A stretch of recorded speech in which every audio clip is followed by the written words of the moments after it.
Welcome back to another special edition of Why Blank Lost as we continue our series of Why Blank Won podcasts in parallel with the RHAP Survivor Season rankings. I'm David Bloomberg, and we have something special this time as I get to discuss the winner of Millennials versus Gen X with my co-host, who was, of course, on that season, Jessica Lewis. Crazy, right? And I get to talk about my buddy Adam and how we did actually play that game together, even though you didn't really see much of it on TV. That's right. Now that you and I talking about Adam, but especially you talking about him, would be an amazing podcast by itself. But those who are watching on video can see that on top of that, for the first time ever, we have a winner to discuss their own winning game. So welcome Adam Klein to help us cover why Adam won. Yay. And it just as easily could have been the other way around, where you and I are podcasting, David, and we're talking about Jessica if she didn't pull that dang rock. That damn rock. That's right. Oh, we'll get to that. We will. Oh, we will. Yeah. We'll get there for sure. Yes. Now, this is also the first time we've done a podcast about any winner when I already podcasted about them. Because, of course, Rob and I were doing the Why Blank Lost series. Obviously, it wasn't Jessica because I hadn't met Jessica yet. But things to come. That's right. Many of my views have stayed the same. I should note the way I do all these, and I've mentioned it before, but the way I do all these is I watch the season first, rewatch it, take all my notes, then go back to my prior notes and literally compare notes to see, okay, what has changed, what has stayed the same. That way I don't bias myself. From my recollection, you didn't just watch the season the first time around when you did this podcast, but you also read every interview, listened to every Jury Speaks video, listened to every podcast. I mean, you found things that no one else was talking about, that only the cast knew, and people who really dove into the research on it. This was why I fell in love with his podcast, because I was not part of that world prior to being on the show. And then I would listen to all of the podcasts that would come out after each episode. And every time I was like, who is this David Bloomberg guy? Because he's got it right. Like, he actually knows everything. He's putting it all together. And I was completely just enamored with the whole process, and now I'm part of it, so it's great. But so I completely agree with that assessment, Adam. Here I thought we were going to spend the whole podcast singing Adam's praise, but, go ahead, keep going. No, I mean, when you watch the show and you only watch the show, there are some things you can take away from it, such as if you were watching Millennials versus Gen X and you were only watching the show, you might think that I won because I told the story of how my mom had cancer at Final Tribal Council. And if you only watch the show, it's understandable how you might come to that conclusion. But there is so much more information out there. It's just hard to compile all of it. Right. You do that work for everybody so He that does. they can find out what the full... Well, you're never going to get the full picture, but what the more complete picture looks like. Yes. And that's what we tried to do. That's what I've always tried to do ever since I was writing these columns on my old website. You know, I would try to do that when I was doing the interviews myself. So yes, thank you. But hold on a second. Wait, I'm getting a drone delivery. Hold on. Oh my God. What is happening? Milk? Oh, yeah, it's milk. Sorry, the drone came in and dropped this off, which is good because I got dehydrated. You're not old enough to drink that, right? Yeah. I'm too old to drink almond milk. God. But wait, there's something else. Oh, here, Lord, here we go. What else? I think this is a special delivery for Jessica. I don't know what this is going to be. This is going to be mean. You already had the stick in your mouth. I saw that. It's a participation trophy. Oh, yes! Perfect. And there's a rock in there. Yeah. It's so much better than $1 million. Oh my God. Man. Thank you. A participation trophy. Yes. Let's all remember who gave out the participation. Oh, I know. Listen, It wasn't the millennials. It was me. It was the Gen Xers. I gave these to my son's baseball team. Yeah. No, listen, you guys all wanted them. You cried if you didn't get one. So Well, we're like, that's fine, true. give everybody That's a true. trophy. Because everybody else's parents were giving them out. That's right. That's right. And yes, you did notice I was. It's hard to talk while you have a toothpick in your mouth. I know it is hard. So for anyone who didn't notice that, and obviously the people on audio, yes, I was in honor of Jessica at the different challenges. I did start the podcast with a toothpick in my mouth. Now, which is funny because everybody talked about Wendell chewing on a stick. I chewed on a stick at every single challenge that we did because I did not want to get thirsty. So. Now I didn't even know that. Yeah, no, I Really? did. Yeah, I had a stick in my mouth every time, because I knew like those endurance challenges were going to take time, and it was going to be a while. So I always had a stick in my mouth. And somehow chewing on a stick makes you not thirsty? Yeah, because it's like you have a piece of gum. Mm-hmm. It's a little trick for future survivors. Know that. I did not expect to learn things about millennials that I didn't already know tonight. There you go. 5 years. Yeah, Still well, learning now new you know. things. Yeah, now you know.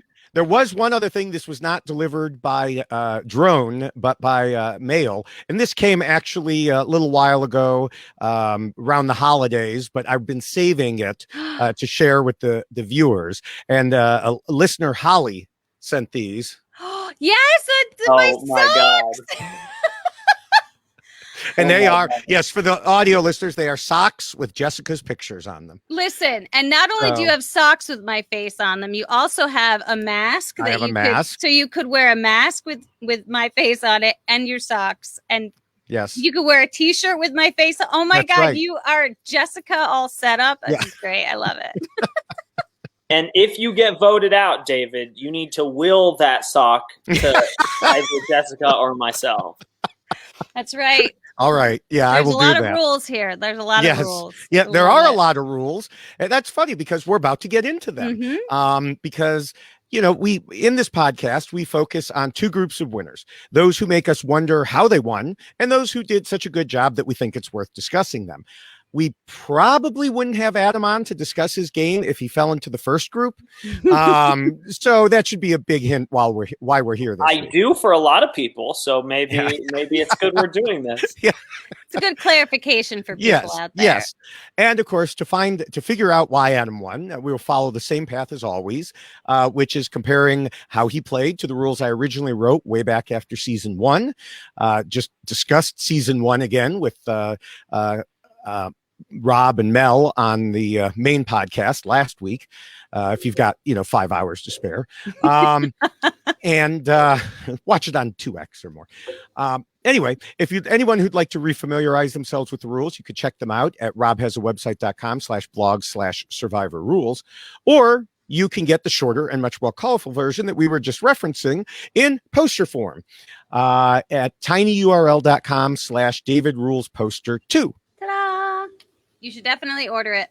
And I will say someone quoted me on, I think it was RHAP Out of Context or something. Oh, yes. Mentioning DMing me if you live. Yes. Listen, DM me if you're not within the United States, if you want to order a poster, okay? And then we can make arrangements for that. Hey, it's called the Out of Context Quotes Twitter account for a reason. It was hysterical. So thank you for that. But yeah, so you should definitely order a poster and either through the eBay link or you can contact me directly. Yes. Now, in addition to the poster, we, of course, also have T-shirts, which Jessica was referencing. There she is on the bottom there. Go to robhasawebsite.com or robhasapodcast.com. Click the merch link near the top. That will take you to the RHAP shop. You can scroll through the different designs, or you could just go to T-shirt or sweatshirt or mug. There's that design. There's the why blank won and lost checklist design. So you can, like Jessica was saying, you can get fully decked out. Yes, you absolutely should. And while we're talking about all that stuff, I'm actually wearing a t-shirt that I got from Adam Klein. It has, it's worth a shot. I don't know if I can get up there. Always. There we go. Adam, are you still selling these?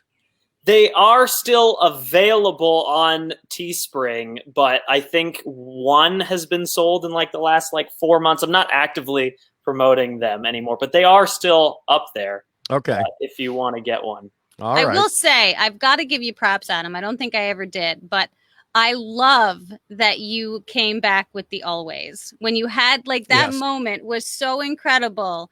That was Jeff that said always. I thought, okay, Jeff said always. Oh, it was worth a shot. You said it was worth a shot.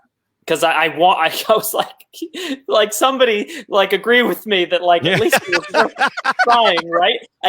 It's funny because I didn't realize that I even said that, and then when I watched it, I said it multiple times. Mhm. Like, when I sat back down, I said it to Denise. I was like, it was worth a shot. I just like it was a really devastating moment. So I think I just wanted any like acknowledgement at all from somebody that it's going to be okay. Yeah. Yeah. Well, it was worth a shot. I totally agree. And it was nice that it's kind of developed into what it is. Oh, because, God. Yeah. I know, but we'll rehash my painful moment.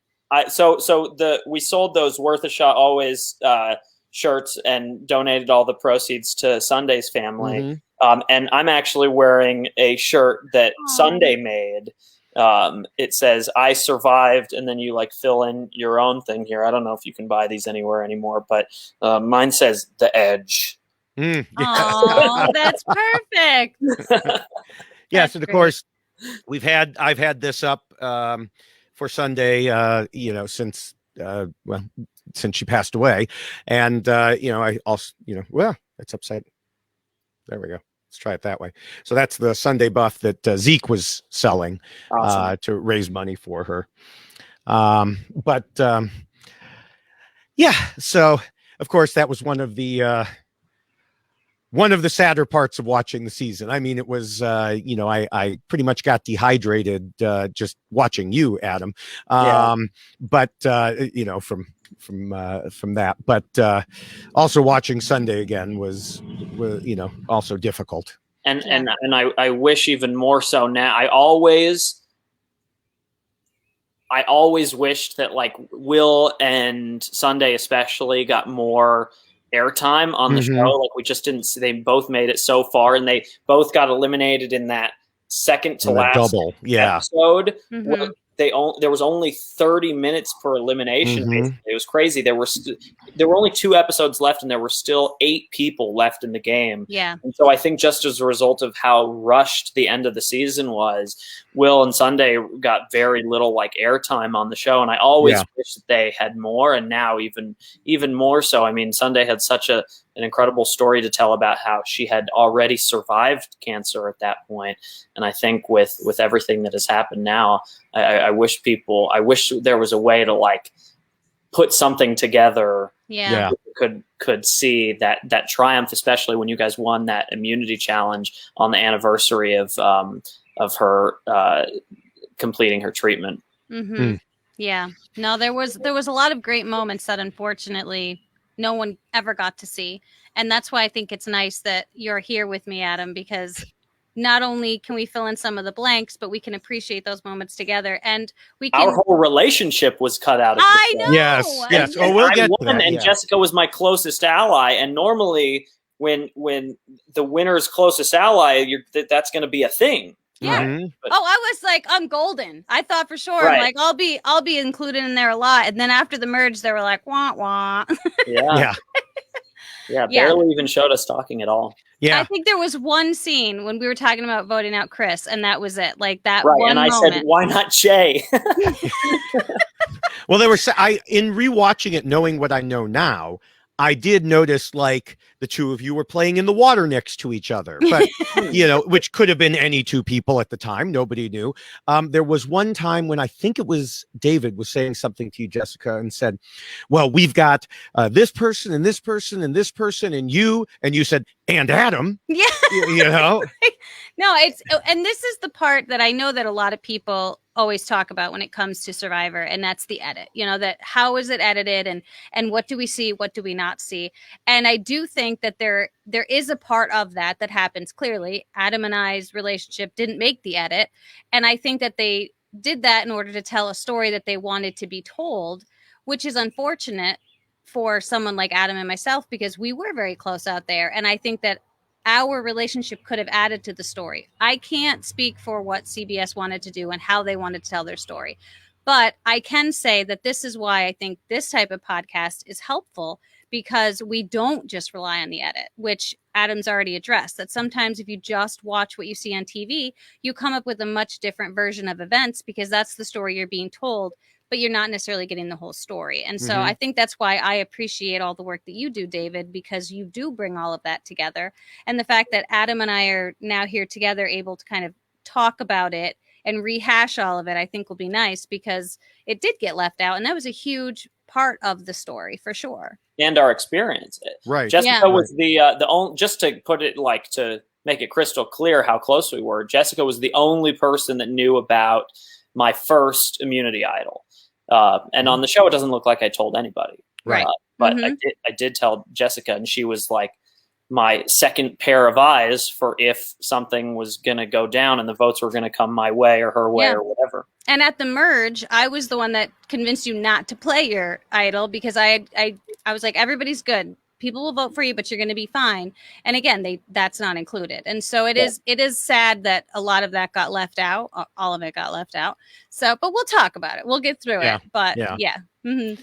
Yeah, well, this is the perfect time to talk about, because of course this is when we talk about things that happened outside of, the rules. And one thing I want to do, you two have talked about how right I was and all these times. So I want to talk about how I was right. And so back in my original podcast with Rob, I noticed something that no one else seemed to notice, which was after Jessica, you got rocked out, it turned into a pagonging of Zeke's alliance. Mm-hmm. And it was, everything seemed so trust clustery and back and forth and everything. But when you look at the results, it was Zeke, Will, Sunday, Jay, Brett. Yeah. That was his alliance. It was a well-hidden pagonging, and it wasn't necessarily what Adam intended to have happen, as, we'll talk about, but it was a pagonging. And, so of the majority alliance. Yes. Yeah. Yeah. Mm-hmm. So, like I said, that was something that I had actually said back then, and then I had kind of forgotten about it. And then Mike Bloom brought it up in either another podcast or something, that he had remembered me saying it. And I was like, oh yeah, I did. So see, this is where on audio, we used to be able to drop in the David, you're right clip, but on video, it's harder to do. So I have to tell you something about this real quick, because when I was doing my rewatch, which I will say, I have never watched our season since it aired originally. So this rewatch was the first time I sat down. I was like, all right, here we go. We're going to watch this and see how this plays out, if it's like I remember. And every once in a while, like, one of my kids might come in and watch. My husband might sit there and struggle through it, because he still struggles with Survivor today. And at one point, Hannah was sitting in the living room with me, and we were watching the challenge where everyone's blindfolded and David Wright is wandering around and can't figure out where he's got to go. And Michelle is yelling at him, David, you're right. And she keeps yelling it. And Hannah looks at me and goes, oh, is that why you and David say that all the time? Because of this? And I was like, yes, that's where this comes from. So it was quite nice to have her put that all together. Yeah, because you remember why Michelle had to scream so loudly and David couldn't hear? God. I have to tell this story. I'm sorry. This is exciting. And because I shared this with Hannah too. I'm like, Hannah, I thought for sure this would make the edit. I thought for sure too. I was like, Hannah, I'm like, you got to watch. This is the cutest thing. Watch Adam and Taylor. I'm like, you got to watch these two, because you guys are all like standing together, like holding on to each other with your blindfolds. The entire time when Michelle is trying to yell to tell David where to go, these guys are screaming like maniacs, and just like everything, jumble. I mean, just everything you can imagine. They were just screaming at the top of their lungs. Shouting people's names that were out there. Yes, it was hysterical. Left, right, forward, go straight. No. Back. Dave. It was so, and I couldn't make any noise because I was on the side and I'd been told I wasn't allowed to. So I was trying to not laugh hysterically, but it was so much fun to watch that happen, because that was why she had to get Chris involved in the yelling, was because these two were like off the hook, just yelling as loud as they could. It was I don't even know how they cut out all that audio, because it was incessant. I don't know how they did either. I mean, I have seen one time, and obviously you two would know this better than I do, but I saw a clip of like a challenge one time where Jeff was on one side and yelling to the other people, and they were yelling, and you could barely hear without the mic packs. You just don't get that sound. So I think they just cut off your mic packs. They went in and they just turned you off and elevated the others. It was so funny. That was amazing. We had a really good time with that one, even though somehow we still lost. I know. But we finished the first part first, which that's how we were able to then scream and distract everybody else. That was fun. So I'm sorry, that was a little tangent there. No, that's good. That's what we're here for. Maybe it didn't make air because Taylor and I were like buddy and like holding each other, and that doesn't fit the edit where like he's supposed to be so angry at me. I know he's supposed to revenge for Figgy. Which she was still in the game at that point. You hadn't turned on Taylor yet. That's true. That's true. That's a good point. Yeah. But at a time, at least we were buddy. Yeah. Yes. At a time. Another thing I want to discuss before that pagonging occurred, we had the saddest day in all of Survivor history, which was the rock draw. And at the time, I of course made me cry. Yeah, so that's not new. Yeah. Made me cry too. Yeah. Well. And the thing is, they couldn't even show you crying, Adam, because then they would have had to explain why you were crying, There was a little moment, though, where you could see he had tears in his eyes. Like, they did cut to you at one point. But I think everybody at that point was kind of shocked with what had happened. But I was the only one that gave her a hug on the way out. Yes, you did give me a hug.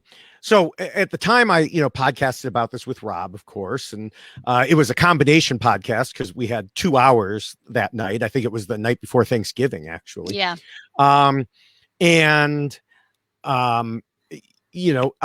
But I'm here now to talk about Jessica because you're the co-host of this podcast. So, I have previously encouraged people to go into the archives and listen to it, but I still think people should, but I wanted to take the opportunity to give a few highlights since we just rewatched the season.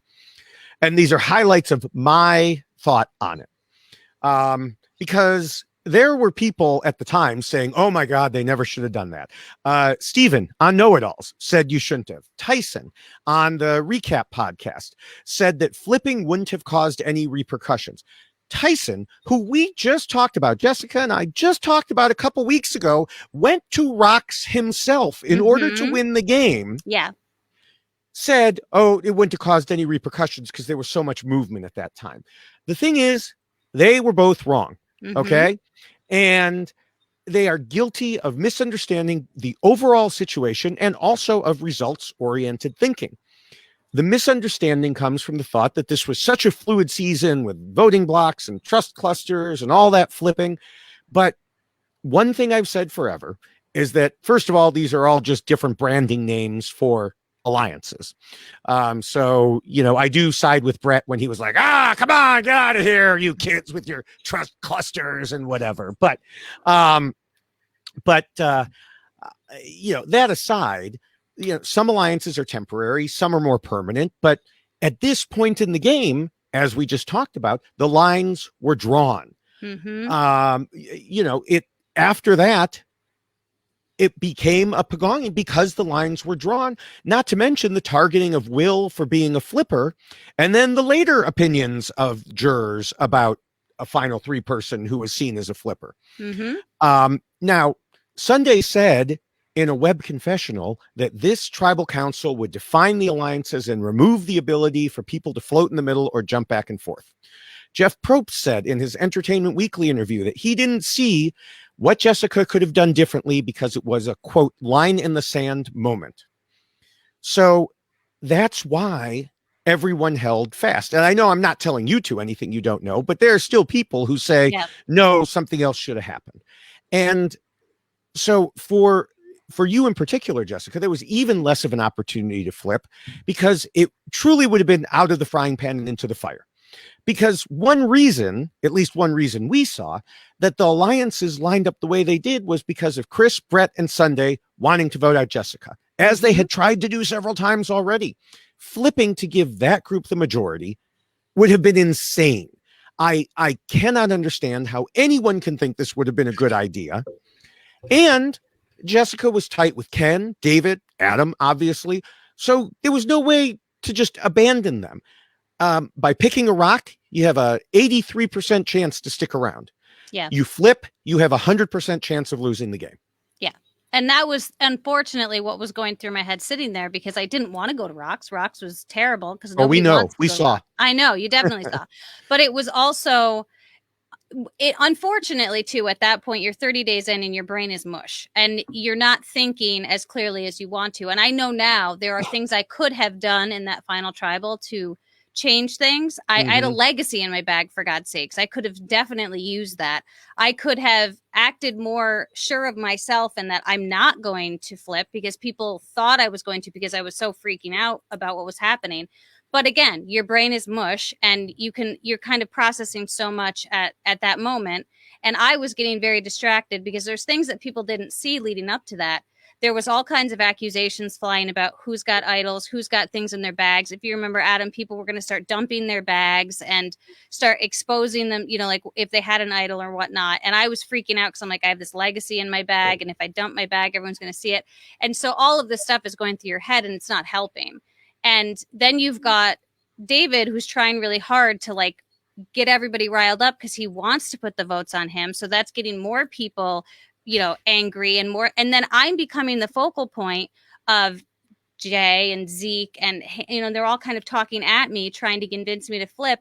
And I'm the one that I'm like, if I flip right now, I am so toast. In this game, there's no chance I'm ever going to win because they already hate me on that side.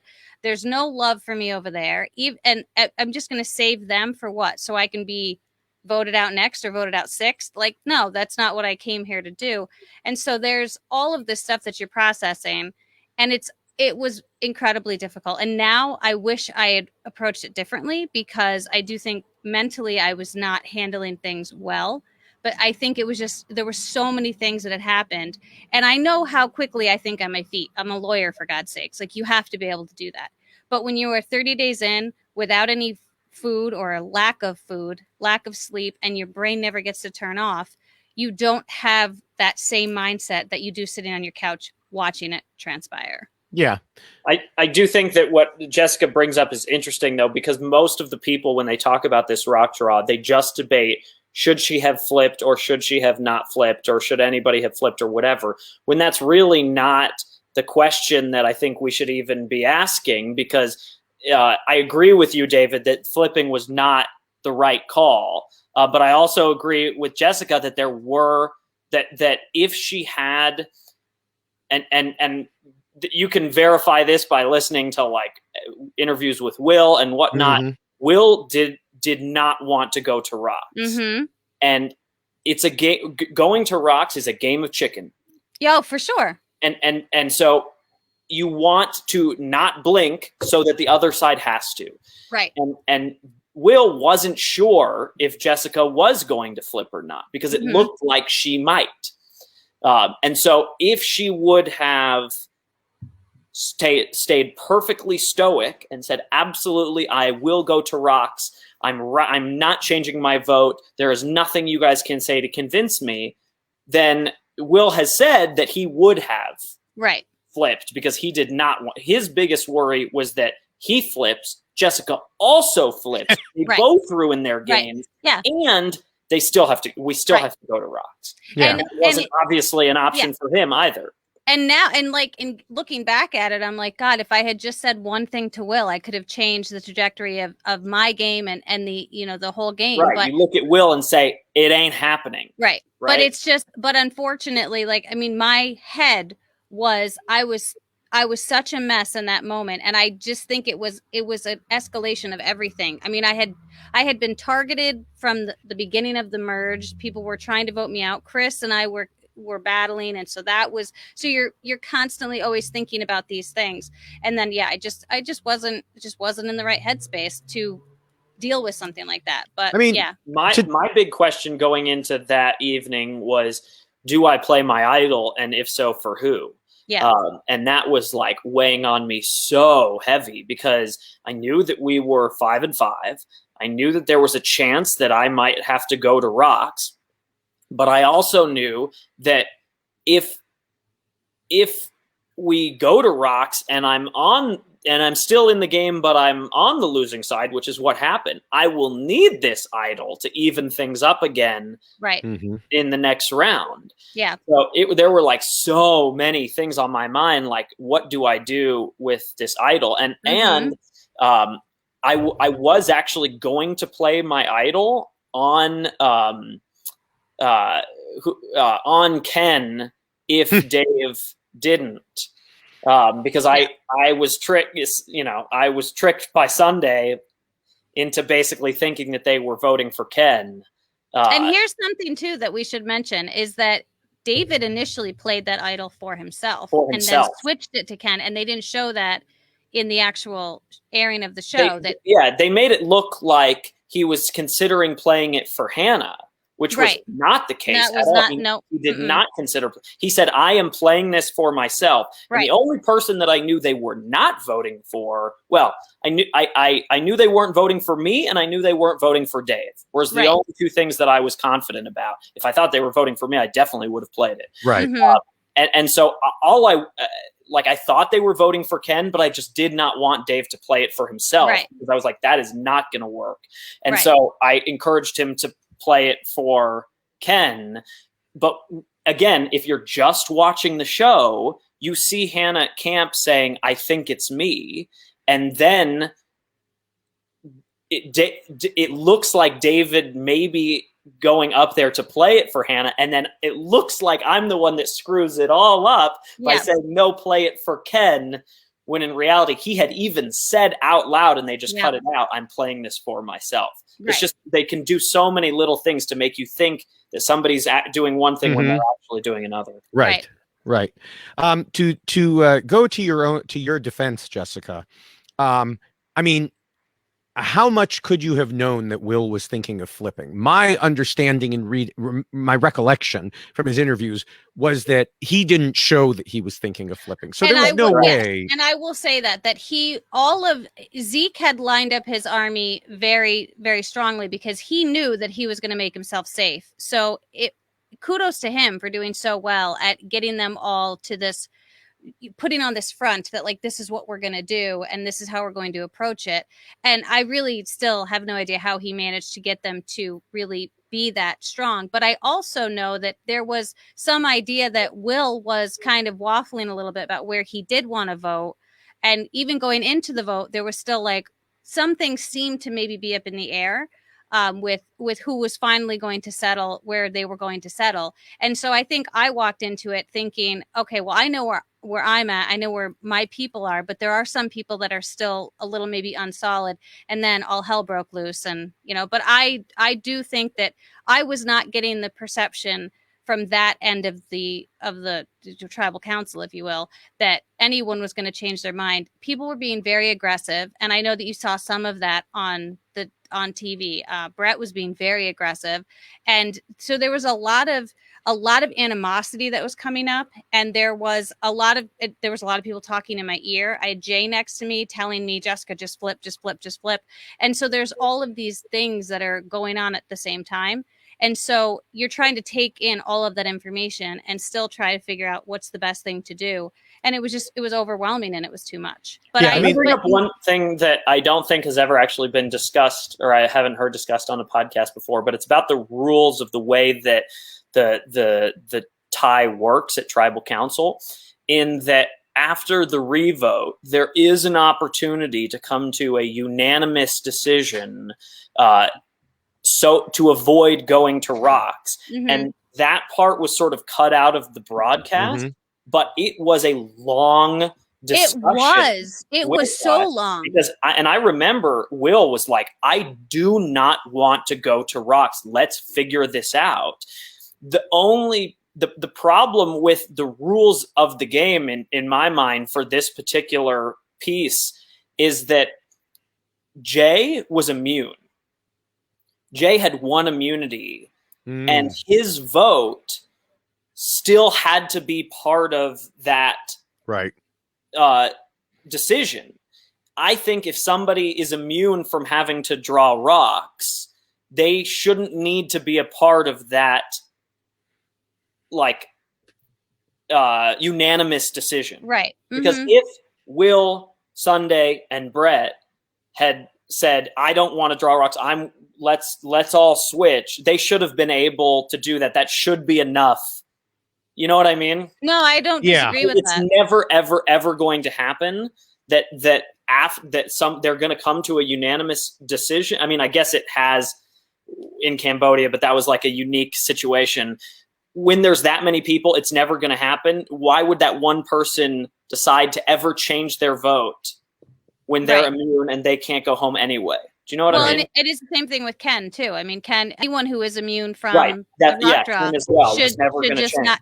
Just like Hannah and Zeke don't get a voice, they shouldn't necessarily have a voice either. Yeah, I that's sort of how I feel about that. Anyway, it's just sort of a little side thing, but what I was also thinking of is if your season had happened today.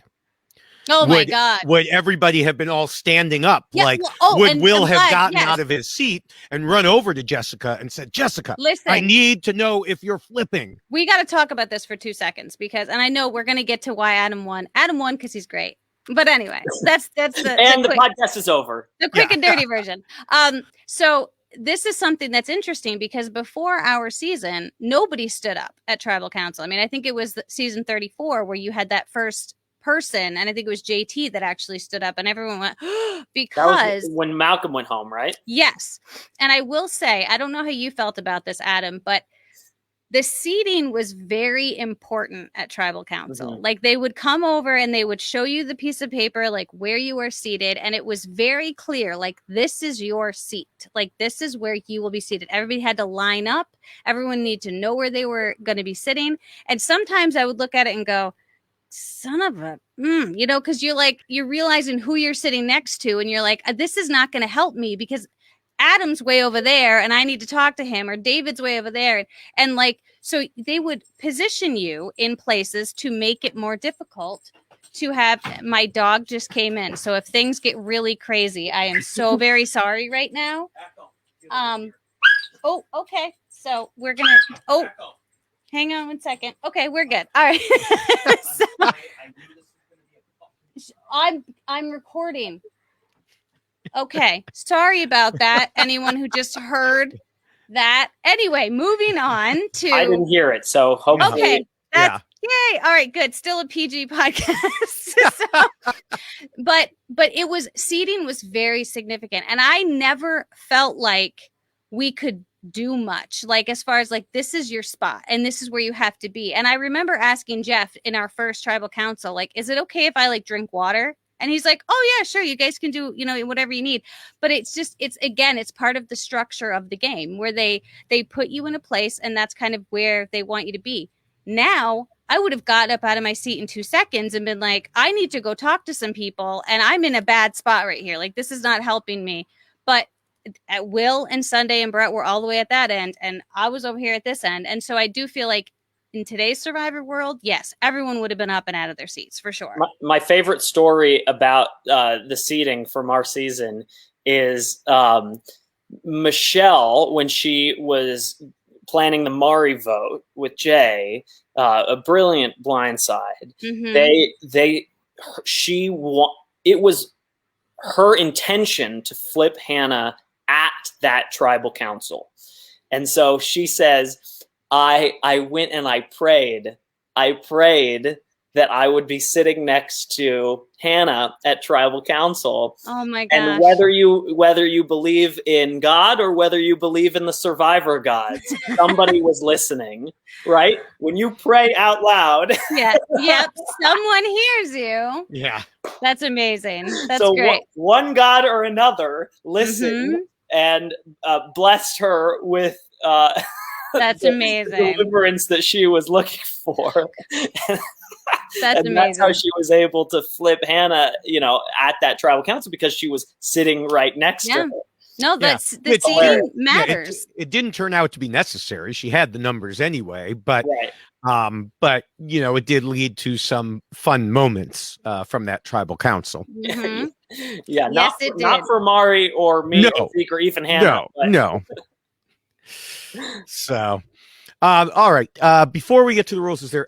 I'm sure we'll go off on tangents, but is there anything else about the season you want to discuss, particularly before we get to the rules?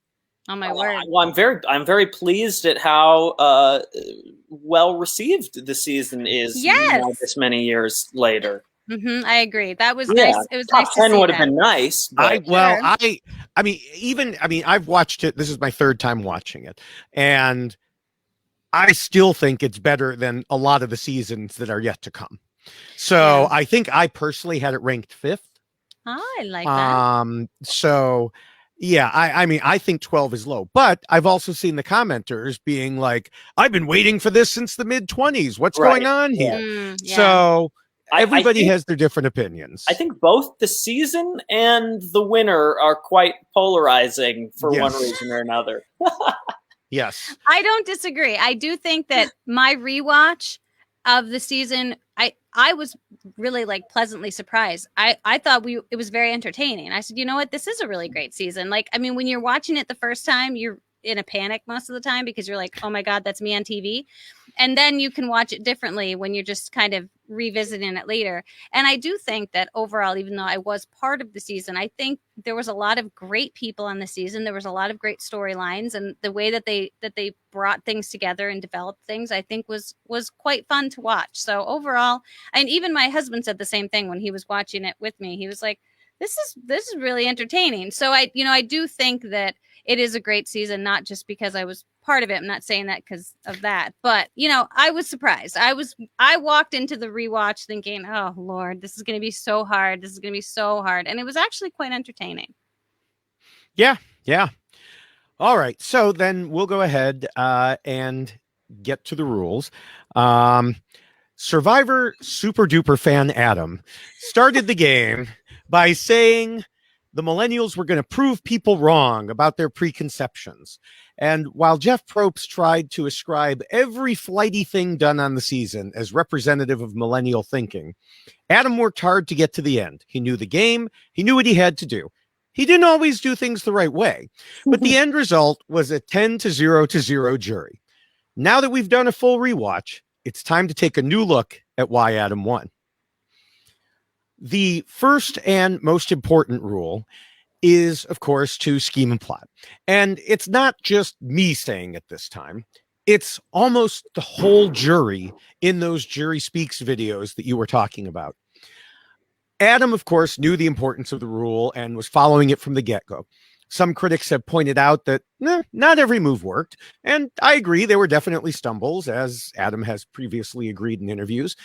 For example, trusting Taylor, of all people, with a secret was maybe not the smartest thing Adam ever did.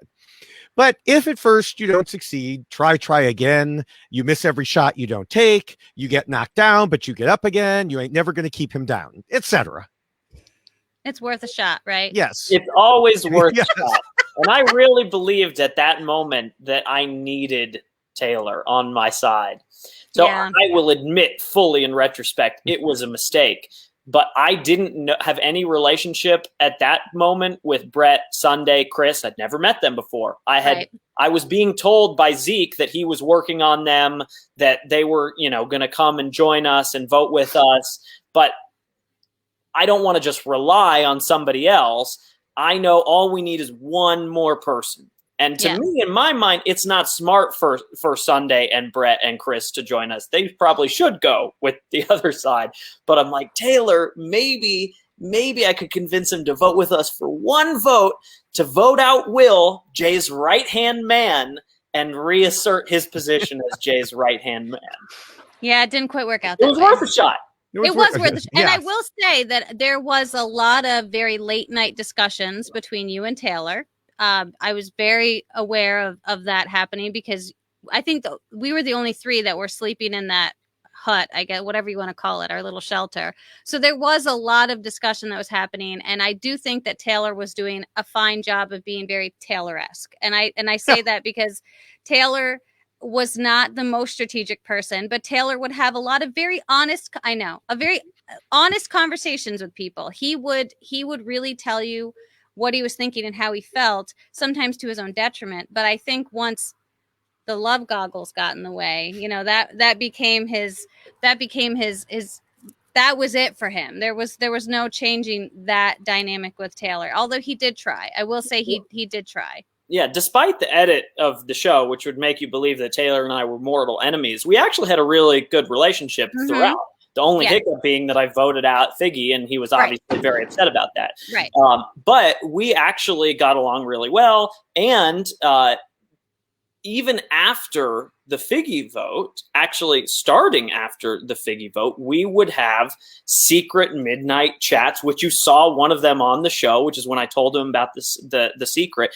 And the show made it look like, and even Frankenbited a confessional to have me say, I saw Taylor stealing snacks, so I got up to go talk to him or whatever. In reality, what happened was he came to get me in the middle of the night. Sometimes I would get him. Sometimes he would get me. We never wanted to be seen talking during the day because as far as everybody knew, we were against each other. So there were multiple nights where we got each other in the middle of the night to go talk. He's the only person I really did this with. And on this particular night, he grabbed me. We went down there. We were talking. He says to me, I'm going to go get some food. So I didn't catch him doing it. He did it in front of me. He showed me and told me, this is what I'm about to go do.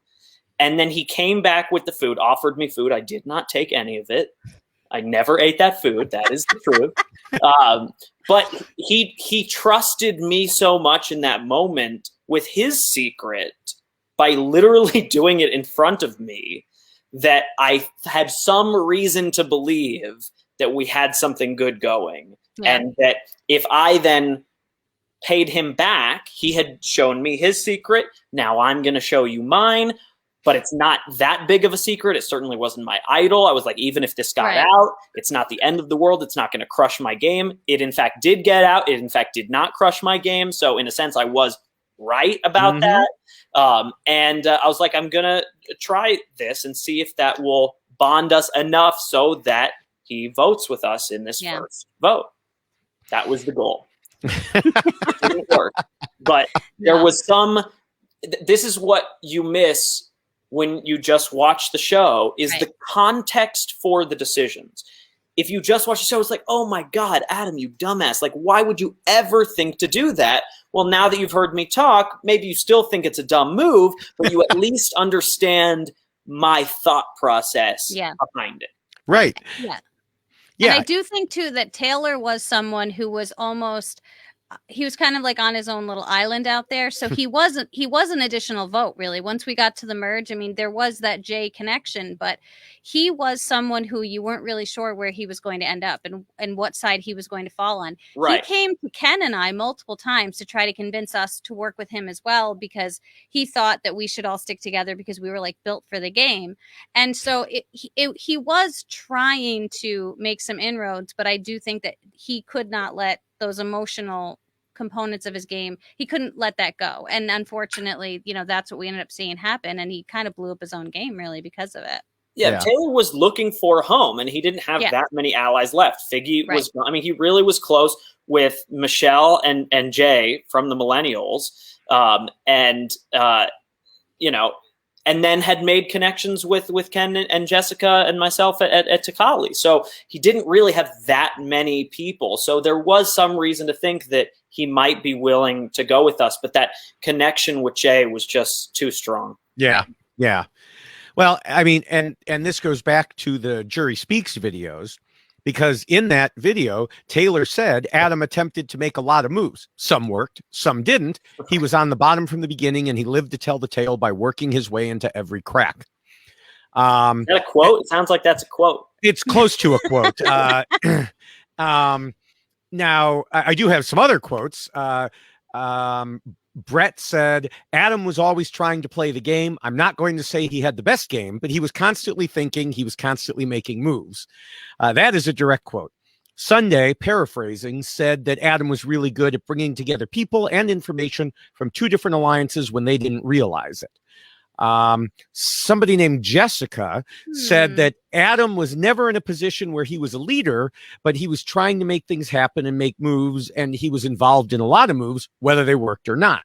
Again, Will said Adam's plans didn't always work, but his strategy was sound and people should have listened to him. So everybody... Common theme. Yes, the common theme there of you were trying and you were working. You gave it your best. Always. Yeah, Always. Right. And you know, so that was part of the strategy. You were, you know, working on strategy. Now we'll discuss the jury more in Appendix B when we get there, which I know Jessica always wants to jump there, but I do. But is this, Jessica, from your standpoint as a juror, was this an accurate portrayal of the importance placed by the jury overall on the value specifically of strategic play this season? Oh, for sure. I mean, I think if you look at the final three people that we had to choose from, I do believe everyone on the jury was focusing more heavily on the strategic component of the game versus the other components that are part of the game. Ken was someone who is the survivalist, and he could win challenges, and he was doing well with both of those things. I mean, Adam was clearly winning challenges too.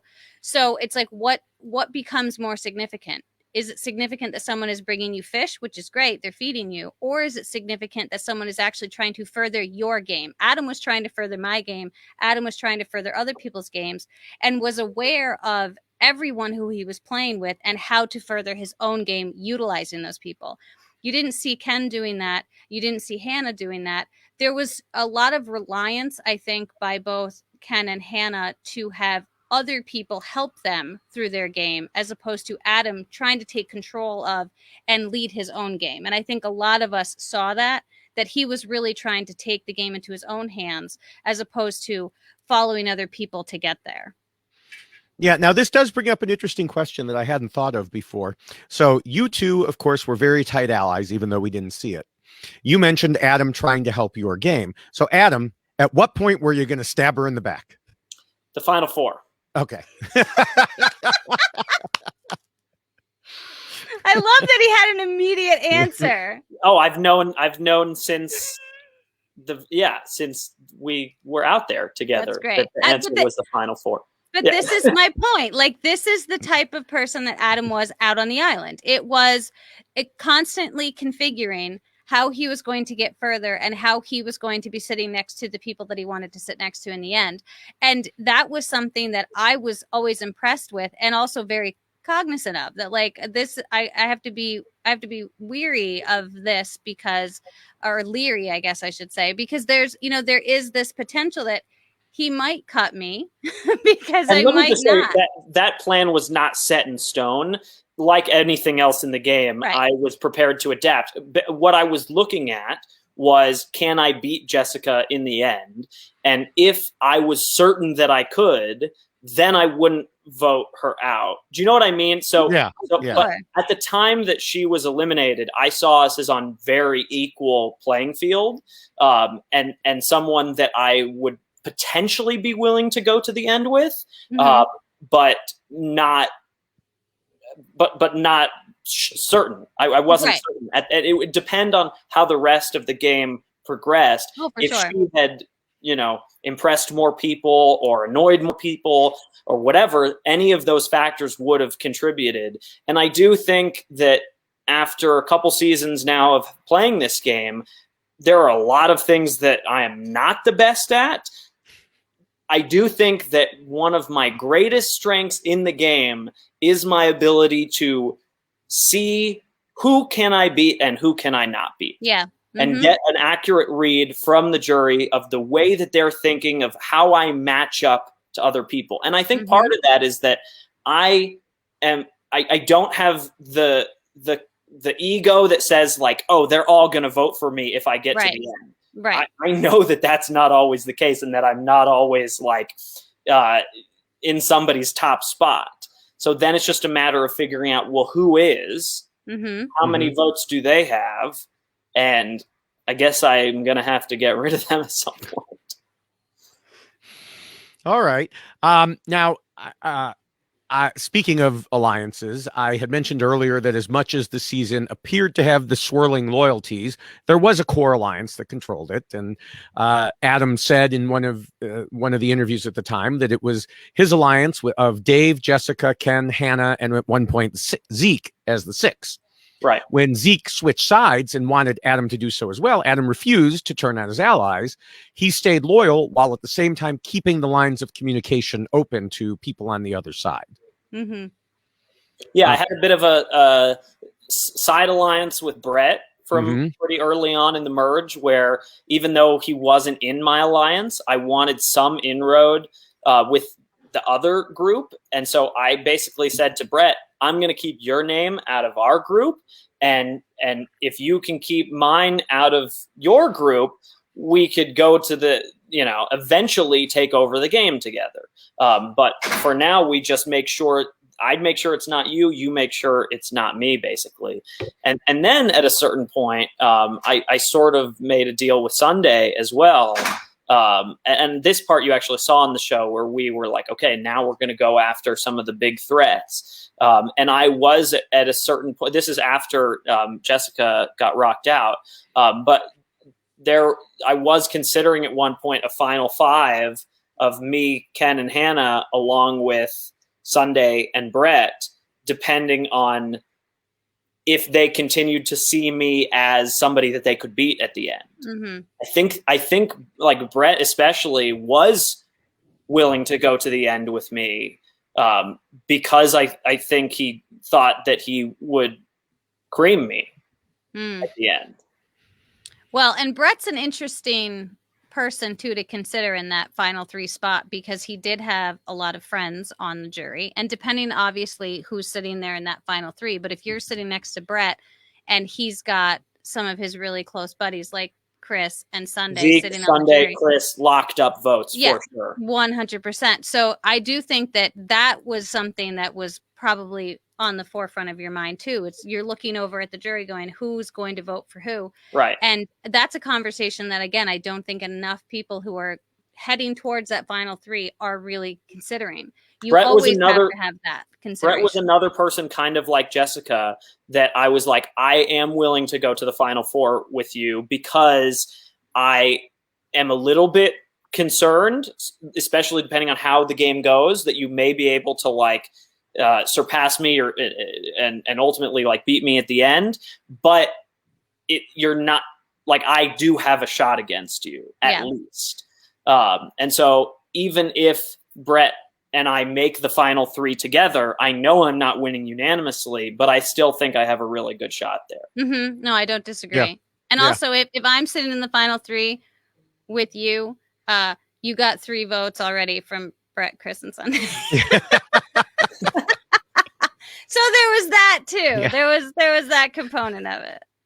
But again, that could have changed depending on how the rest of for sure. Yeah. Or I knew that you guys didn't get along, but I also considered the possibility that if you could say you were coming after me, Chris, I got rid of you, I got rid of all of your allies, that none of you guys had any interest in working with me, and I still got here. It's a pretty compelling argument that somebody like Chris, I think, might actually respect. Like, Chris is not the type of person that's going to say, you beat me and I hate you. It's going to be, you beat me, well done. Even if I don't like you all, like more than everybody else, you and I were going against each other. I lost, you got rid of me and made it to the end, and I respect that. And I think that easily could have happened. So I don't agree with you that those would have been locked up votes for me. And I really think it would have been up in the air based on the time that you got eliminated. If we then immediately went to a final 3 vote, I'm not sure. I'm not sure what would happen. Damn it. Yeah. Well, we need to redo. That's right. Yeah. I still say that even though neither Chris nor Jessica revealed what their true jobs were, something deep down inside them recognized the prosecutor versus the defense attorney. Right. Absolutely. Yeah. It had to have, because I'm like, why else are we like this all the time? Well, that's why. You took Paulie. This is what I tell people all the time in terms of casting as well. When they're talking about like their job and they're trying to get on the show, they will always say like, you know, as an attorney, you have to be blank, blank, blank, blank, blank. So if I can do that, I can do Survivor. And that's a very generic way of talking about your job that shows why any attorney might be good on the show. But Jessica and Chris were put on the same tribe. They both have the same job, not because they are the same, but because they are so different. So when you're applying for the show, you need to show what type of attorney you are. You know what I mean? How you're different than other attorneys so that you make yourself stand out, not you make your profession stand out. Yeah, that's how you can have two attorneys on the same tribe. That's right. And that's what I did. A free tip from Adam there. It is a free tip because that's exactly what I did in my when they were like, send us a second video. That was exactly what I did. You differentiated yourself from other attorneys? Yeah, I was in a court. I stood in a courtroom and I presented myself like I was doing like a summation kind of thing. And I talked about what I needed to do as the type of lawyer I was. And I pulled that's the key, as the type of lawyer that you are, not just as a lawyer. Right, exactly. No, all good points. All right, I'm sorry. We're like an hour in, people, so we're still on rule 1. Anybody who thought that this was going to be a short podcast, was kidding themselves. So. Sorry when I told you how long it would be, Adam. I lied to you. Yeah.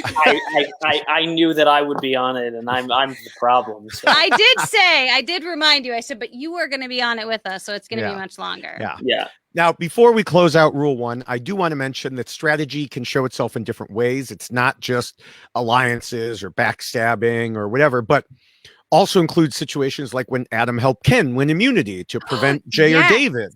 And then again, at near the end, giving up the chance to win immunity to prevent David from doing so. And it's all part of like seeing that bigger picture.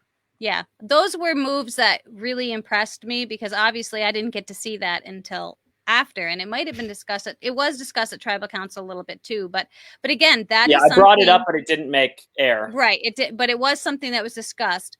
But I do think that shows you a different type of player that Adam was, and because that's something you don't see very many Survivor players doing. They kind of get caught up in this, I want to win, as opposed to if I help that person win, that will benefit me too, because that means that David can't win because Ken's going to win. And Adam's brain. Jay, right. Jay, right. Your brain was working all of those computations all the time. And that, again, was very incredibly impressive to see. Yeah. What I particularly liked about the Jay and David one was you could tell other people we didn't want Jay or David to win. You could tell David, I didn't want Jay to win. You could tell Jay, I didn't want David to win. And that's exactly what I did. Yeah. It was good. There was an explanation for every person, even if Jay still was annoyed with me. He at least was like, "All right, well, yeah, you didn't want Dave to win." I mean, Jay was perpetually bought it, but it's at least what I could say. Yeah. Right. I think Jay was perpetually annoyed at you, so And still to this day.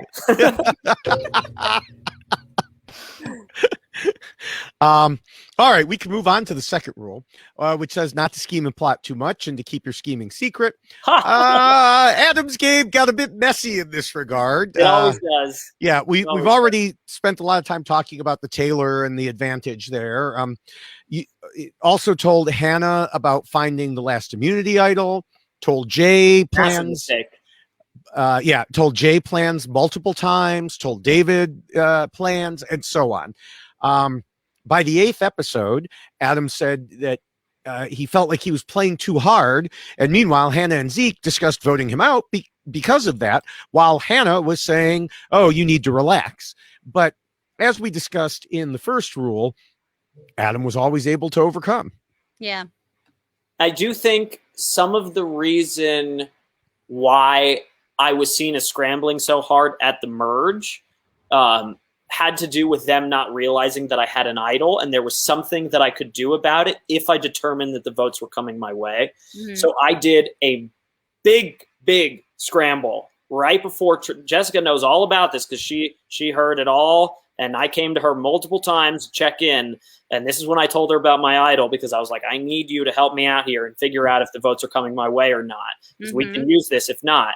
But I was not so as far as they were concerned, the votes were locked and they were going to be what they were going to be.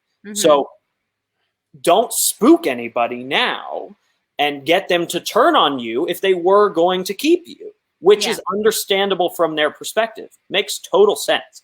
From my perspective, I have an idol and I don't know for a fact where all the votes are going.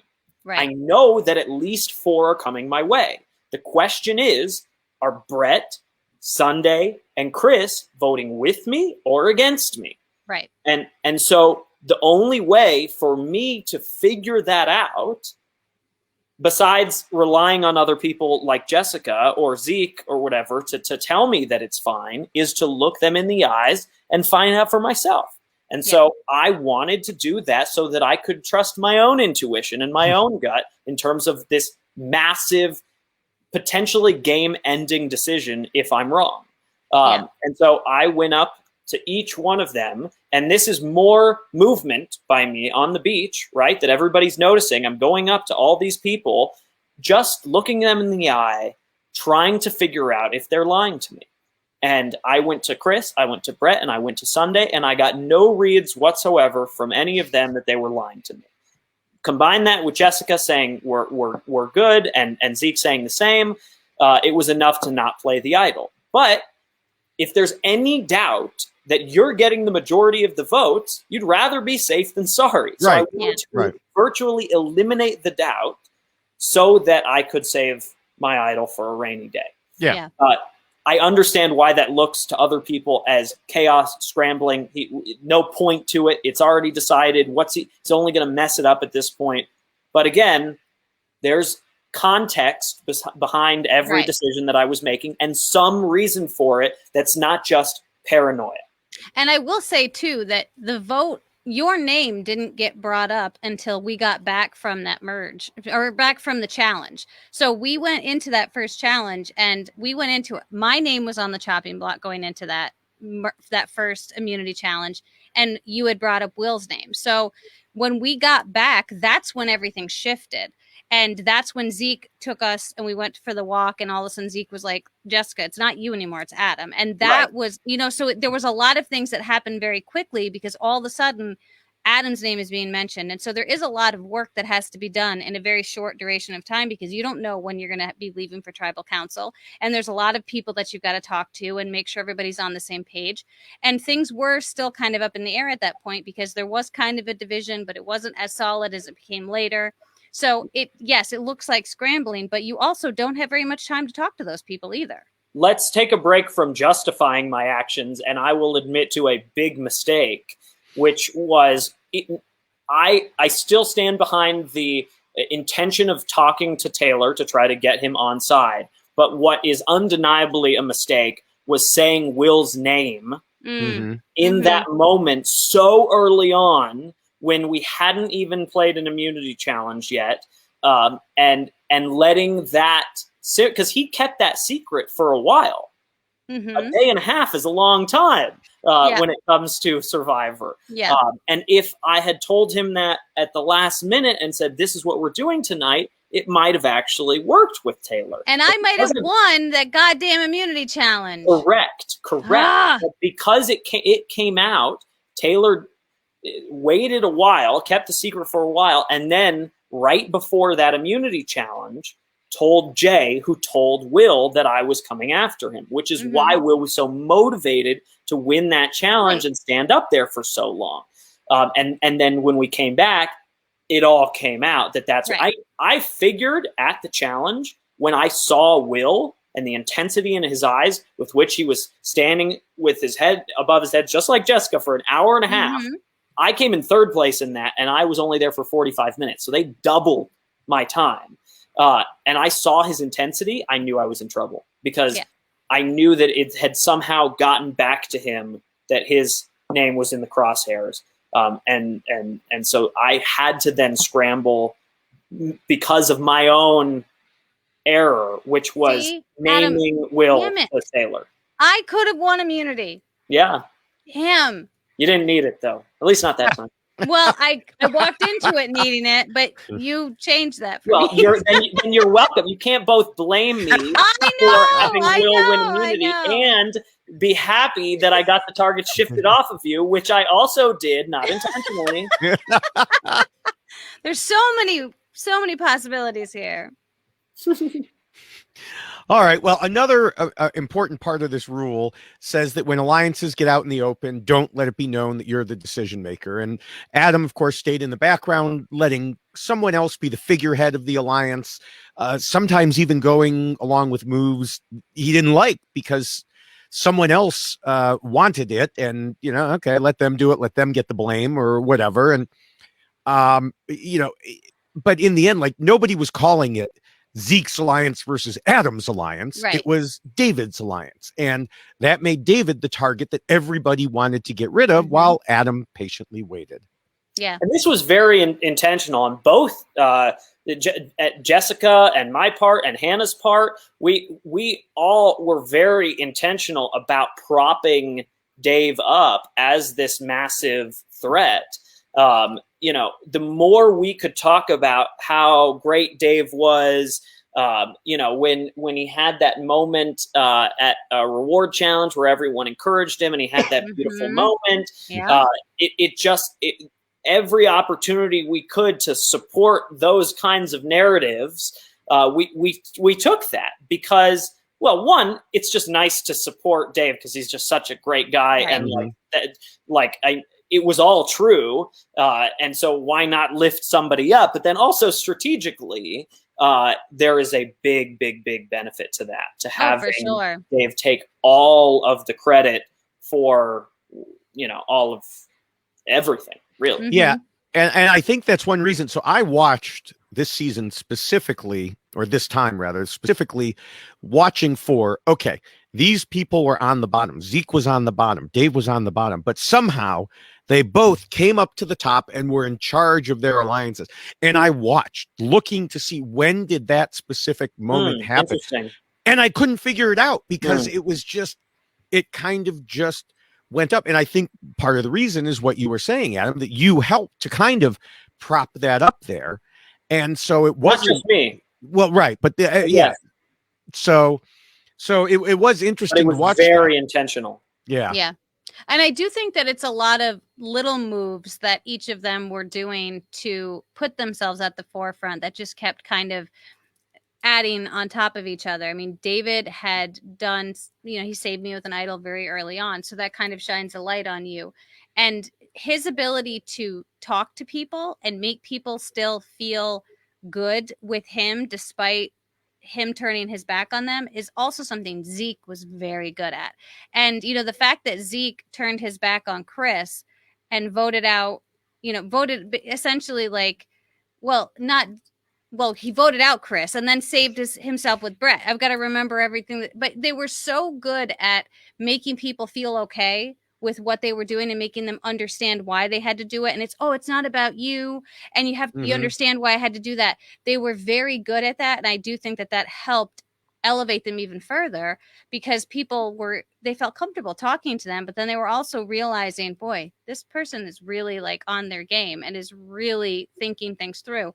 So I do think it was a lot of little things that just kind of put them in that spot as opposed to just major things. Yeah, and it goes beyond, I agree, social and game, they did those little things, but it goes even beyond that because I think you have to talk about the television of it all, which is that both Zeke and Dave, I think, really embraced the spotlight. Yes. In a way that we're going to make them big characters on the show, but there is a downside to that. The more attention you bring yourself from a narrative perspective, the more it becomes about you, and thus your threat level rises. Yes. If I had wanted to, there were ways for me to grab onto some spotlight in some ways. If I had talked about my mom in front of the group or at a challenge or something, instantly, boom, it would have been television on Adam and threat level on Adam. And if I had made a bigger deal of how big of a super fan I was. I really kept it under wraps how big of a lifelong dream come true it was to be there to the group. In confessionals, I could talk about those things, but I did not want anyone in the group to know that there was any narrative that surrounded me in any way. Because the more narrative there is on you, the more that you have growth, the more that if you're the one that makes the fire like Zeke did on day one, boom, that's a story. He's David, front and center on the show. Yeah. And so some people really relish that. And there are other people that, like Mike White in David vs. Goliath, said on the show specifically, I want to target Christian because everyone at home is going to be rooting for him. Yeah. No, and it's a great point. Thing. I mean, we used to refer to David as like Kaiser Sose when he would go to tribal council, because all of a sudden there was like this shift, like this very nervous, scared person that we would see at camp would walk into tribal council, and he would suddenly just become this other person. And he was so great at communicating with Jeff and explaining how he felt, and really just putting things out there that you were like, I was just impressed myself, and I'm sitting next to him while he's having these conversations. The same way. They both had a real like showmanship that impressed everybody to the extent that made them fear them as well. Yeah. Yeah. All right, we can move on to the third rule, which talks about being flexible. Adam, how do you think Adam did here? I love it. He usually just asks me. Now he gets to ask you. Oh! I thought that was addressed to me. Yes, Adam. How do you think Adam did? Yes, I thought you were saying Adam. Like, let's talk about Adam. How do you think Adam did? No. That's addressed to me. Yes. I think that. I think I stayed pretty flexible. I think I would definitely say. I mean, I think the Figgy vote is a good example. The second time I tried to vote her out, at least because you successfully voted her out. Yeah, the first time I actually voted her out because that was way more of a game time decision than the show makes it seem. No, it was, yeah. And Jessica knows this because Jessica was hugely instrumental in helping me make this decision. Going into a swap, Ken was number one target for all of the millennials, basically. He was the most talked about person on our beach because people saw him as like too perfect, basically. Like, he's going to crush us in all the challenges. He's like, maybe his looks were part of it, but like, I forget what exactly it was, but maybe the way he carried himself in talking at challenges and whatnot. But it was like, he is the guy we need to get right away as soon as we can. His head was right in my potential sights to deliver him to the millennials and say, look, I did exactly what you guys wanted. Right. And I hadn't really developed until the day that we actually went to tribal council that tight of a relationship with Ken, probably in part because I was okay with voting him out. And I had actually gotten closer with Figgy and Taylor, which I did not think that was possible, but I guess that was being flexible in that it became clear to me that they didn't realize the extent to which I had gunned for Figgy at the Millennial Beach. I really tried to suss that out. Like, does she know how hard I went to try to get rid of her? And I determined that they didn't really. So that there wasn't I mean, I think they knew that I had voted for her, but they didn't know that I was driving it. I think they really blamed like Mari and Zeke for that, really. So I was flexible in sort of realigning with them. And then it was, I was talking to Jessica and I sort of warned her. I was like, if we lose, this was an important conversation that we had in the water. I know you remember this. I said, if we lose, or maybe this was after we lost, I'm not voting you out. Mm-hmm. That I can guarantee. You are not going anywhere, not on this vote, not on the next vote, not on the vote after. And I meant that. Mm-hmm. But I can't say that for Ken, basically. Right. Can't say the same for Ken. Yeah. Well, luckily Ken had a good coach who told him, this is exactly what you need to go say to Adam. You need to go say these Correct. exact words. Mhm. Correct. And it's I what knew. it's what I absolutely needed to hear from Ken in order to even consider not voting him out. Mhm. And it was his loyalty, his Yeah. promise and his loyalty that he would never write my name down. And he looked me in the eyes and he shook my hand. And I really believed that even if he was instructed to say it, that he meant it, because Yeah. that's the type of person that Ken is. Right. And that's Yeah. what made Ken so dangerous, but also so great to Reliable. work with. Yes, because you were Very like, reliable. if I've got Ken, I know that I'm solid, because he is not going to tell me something that he doesn't truly, absolutely 100% believe. And so I knew that I needed to mend fences between Adam and Ken in order to move all of us forward. And so I do think that, Adam considered all of these things, all of the conversations, the potential of who do we have if we come together and merge, who can I bring to the table, who can he bring to the table, and all of those things were conversations. And I think that Figgy being targeted so early was also something that was part of that consideration, because if you go back to the Millennials and you're with Figgy, I think we saw Michaela make it pretty clear that no one was really hoping that Figgy was going to be coming to the merge with all of them. So, and I do think that those were all of the things that were considered. So yeah, I think that, the flexibility there is a great example. And that's the second piece of what what led me to that decision to be flexible and actually change my mind from voting out Ken to aligning with him as one of my closest allies, was at the challenge that we lost, which I never should have sat out at. I now realize I'm really good at table mazes. I know. I didn't know that at the time, but I know that now. I sat out, and both Will and Michaela were like loudly whispering at me, if loudly whispering is a thing, like vote Figgy, vote Figgy. And we had all said, we're going to stick together. Millennials are all going to stick together. And here I have at least two of the Millennials basically giving me permission to flip.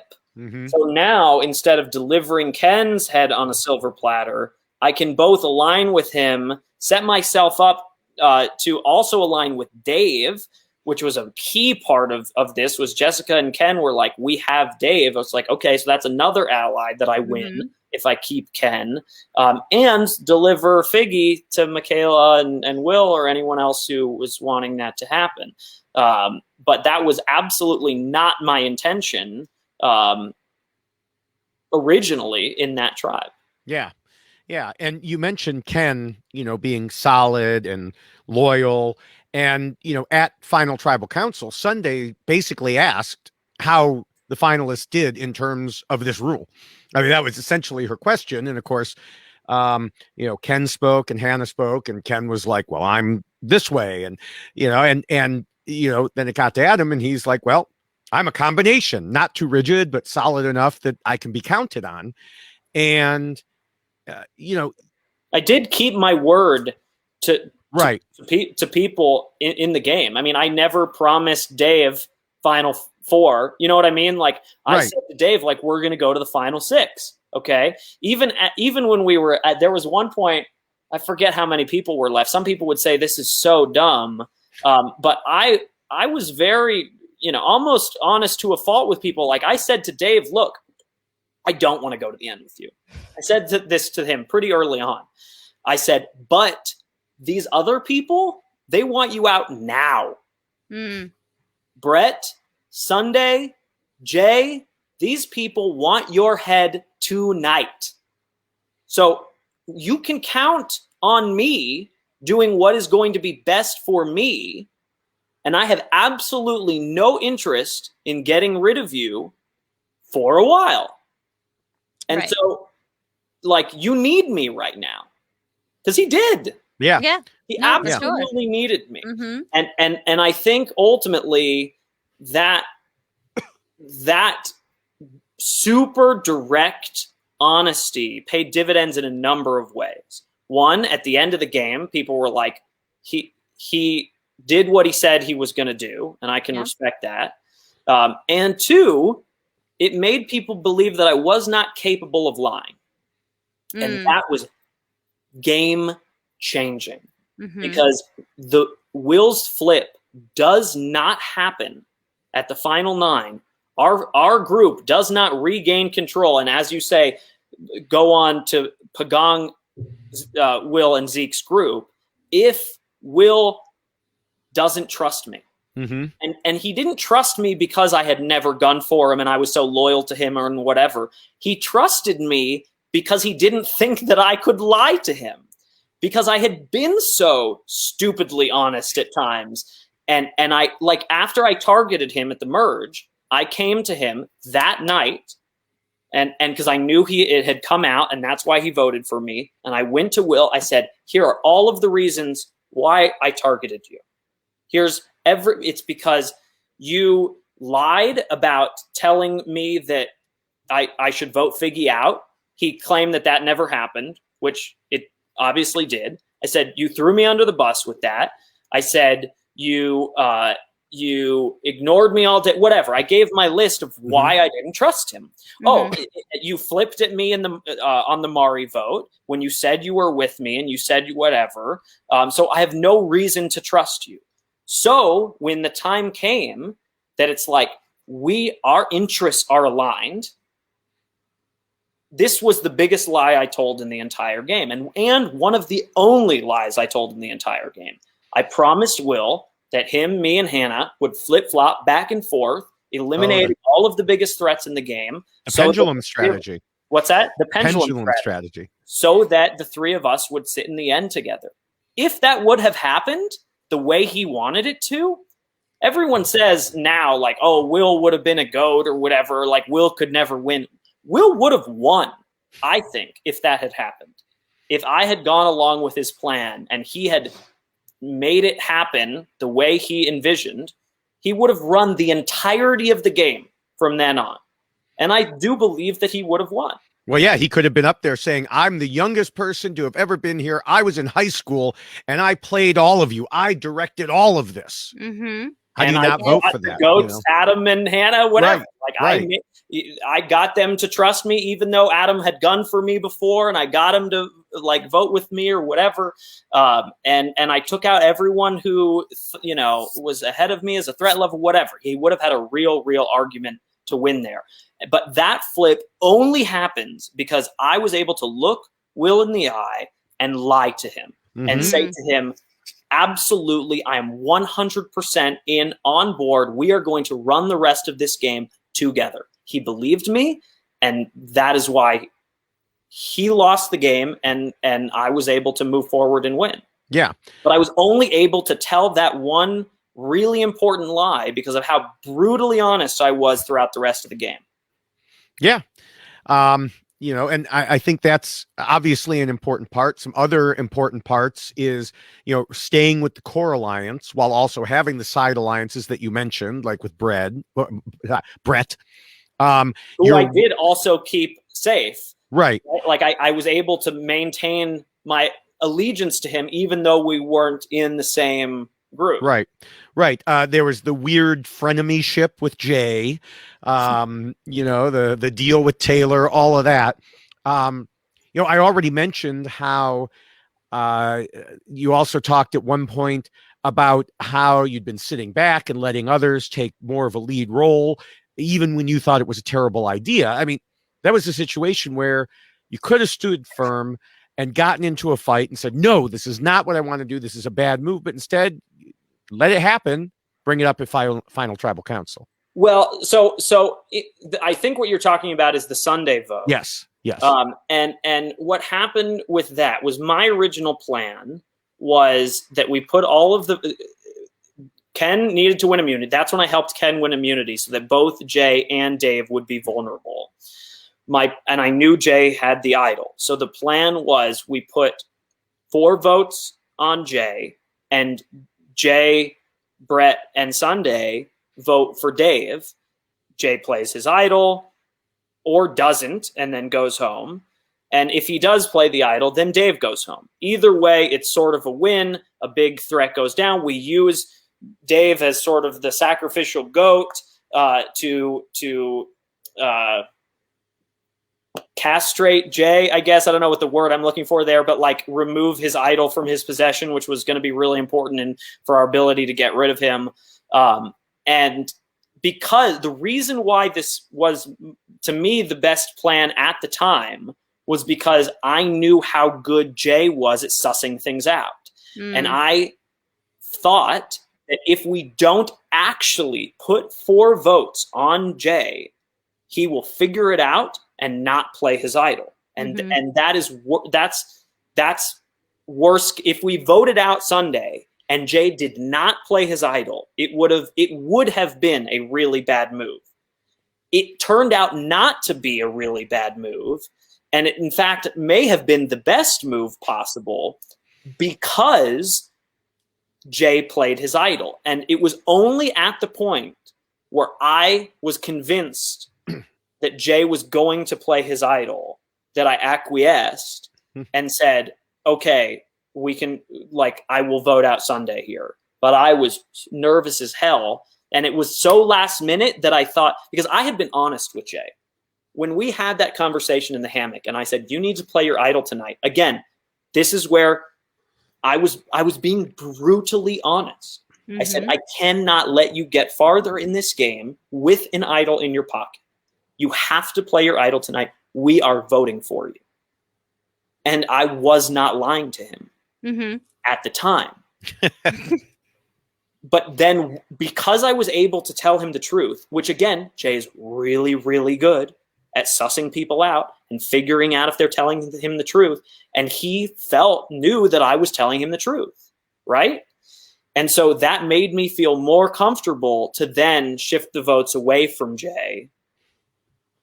But it was definitely scary. It could have been really bad if both Dave and Jay were still in the game and Jay still had his idol. It would have been catastrophic.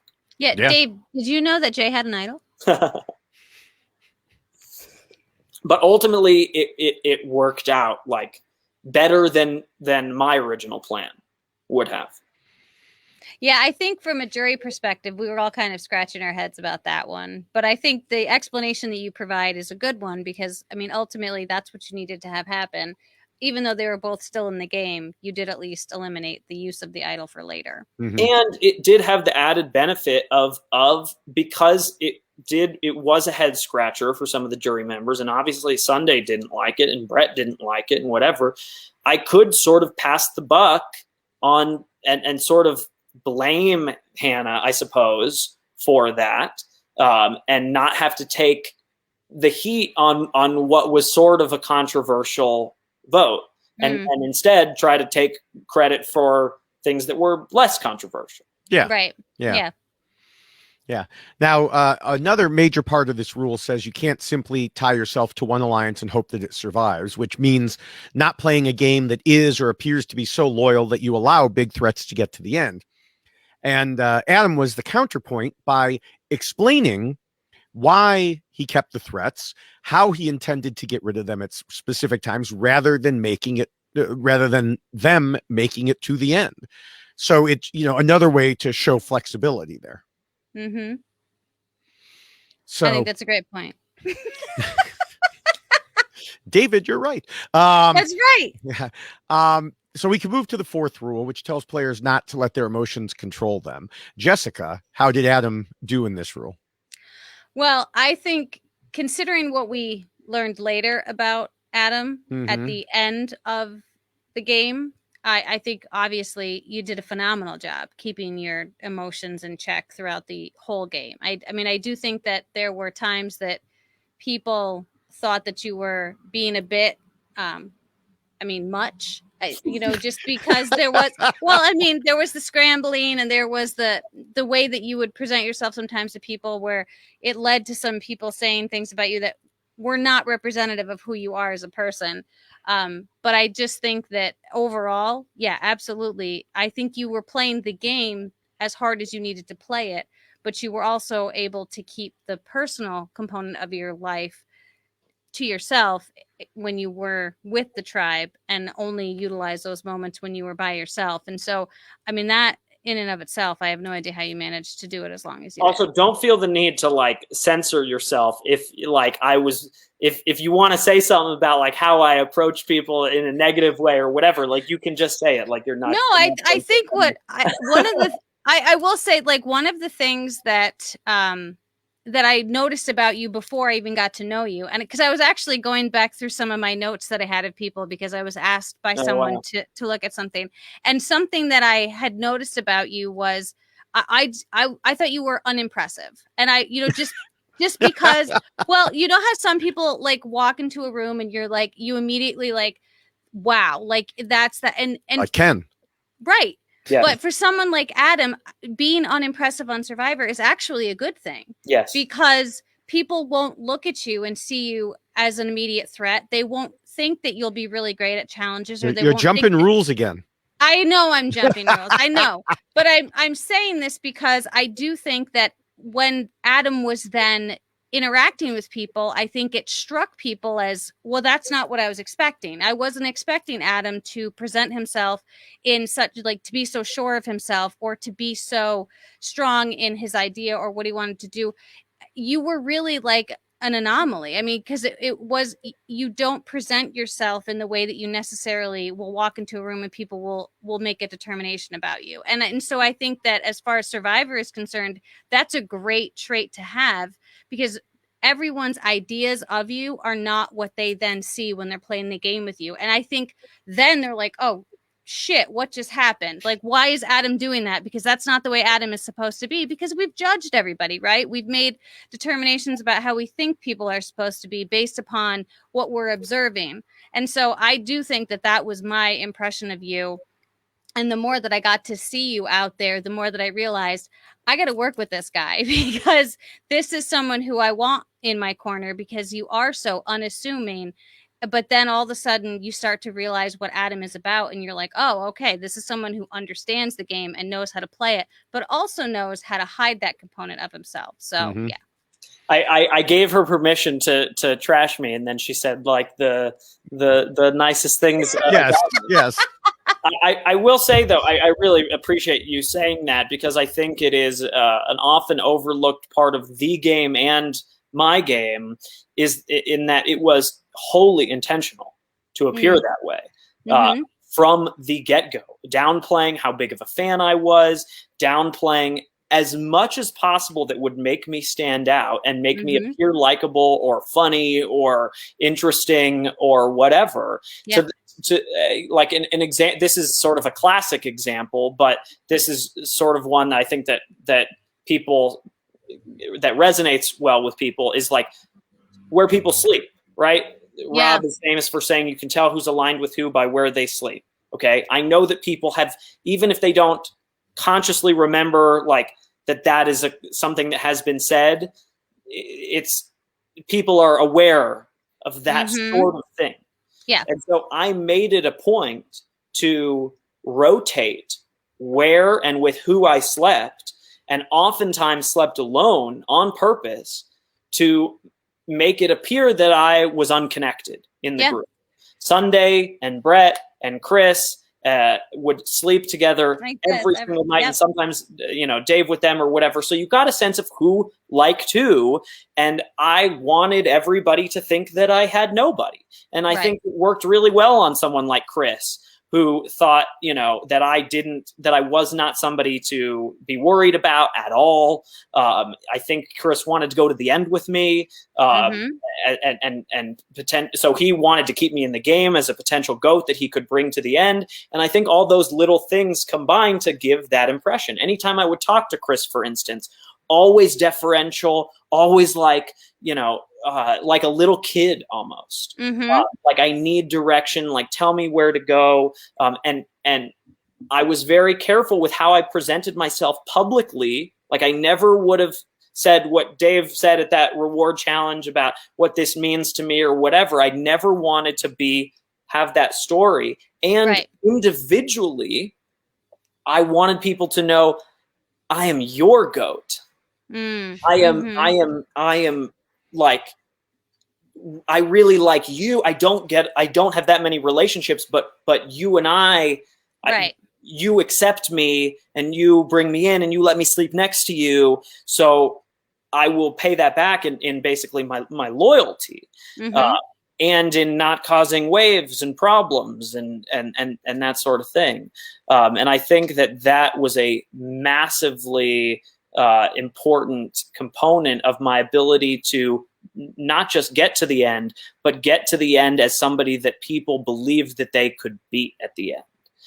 Even especially in my interactions with people that I intended to go to the end with, I was as deferential as I possibly could be, so that in the context of our individual relationship, it would be true that they would have the power, right? And that's not a creation in their mind. It was the truth, one-on-one. Like with Hannah or Ken, I would defer to them and then publicly never allow that to be seen. Right. So that no one has ever seen me being deferential to people that I might be sitting next to at the end, if that makes sense. And we certainly didn't read it that way. But you can understand then from other people's perspectives why they felt that you were not seeing the truth. Oh, for sure. Yeah. Because it was the truth in the context of our relationship. If that makes sense. Yeah. No, it does make sense. I saw Hannah's game better than anybody.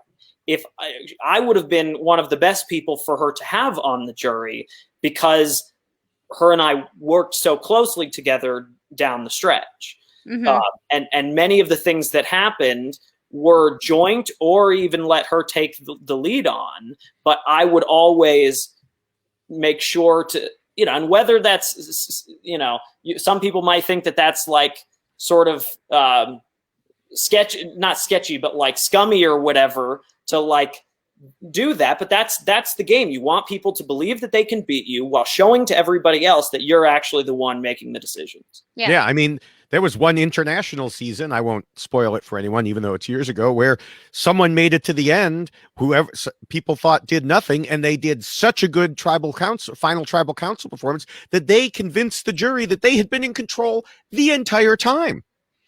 Or everybody just didn't like the other person. But, a combination. So, yeah, getting people to believe it, no matter what's true, is part of it. And, I had planned to get to that, but but it is very interesting. And to bring it back kind of to the rule, you did this. Sorry, we're going so far. Oh, no. I expected that. I mean, Jessica tries all the time, I do. He gets so mad at me. I know. I'm constantly jumping all over. But it's like, look at the poster.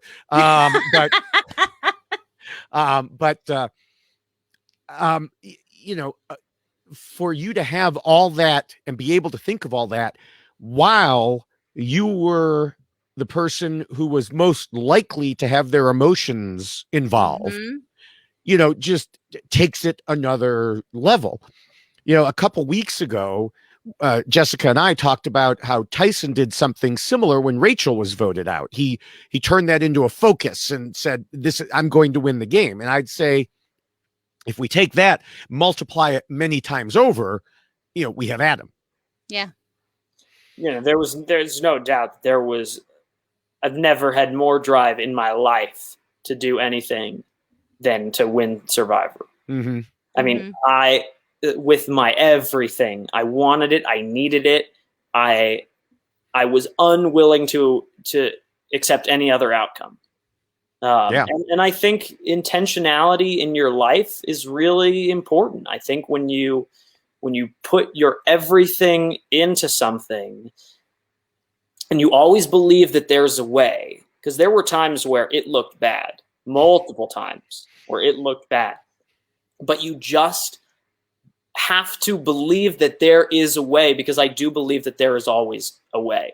Even on Winners at War, like I was even in a worse spot, but like I always believed that there is a path until I went to the edge. Then I was like, there's no more path from here.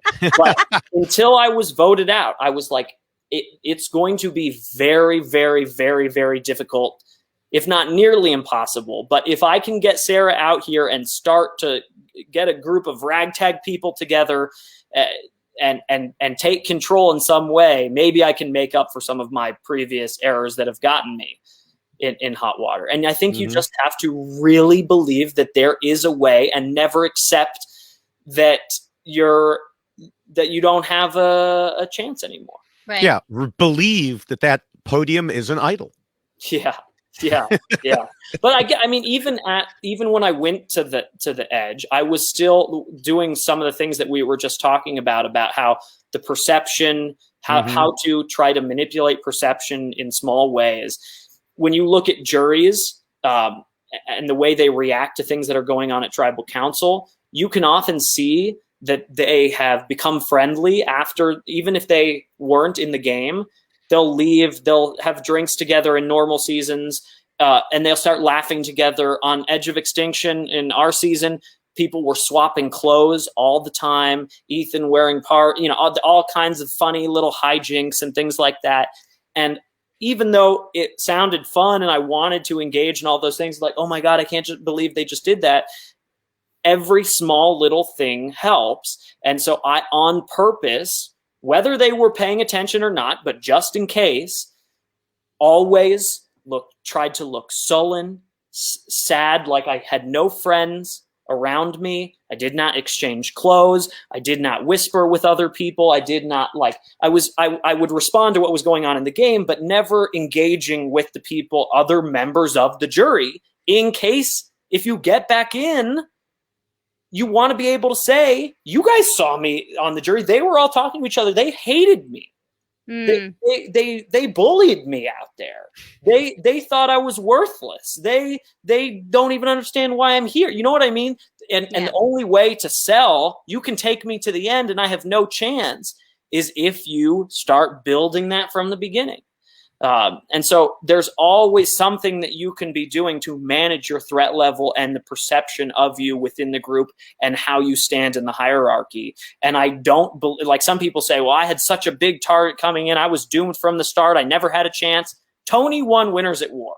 If that's not proof that you can manage your threat level and he did it. He did it masterfully in a way that should not have been possible. But it is. It is always possible to manage your own threat level, regardless of how you look or what you come into, what your job. You know what I mean? There's always a way. Yeah. Just have to be subtle about it and constantly be thinking about it.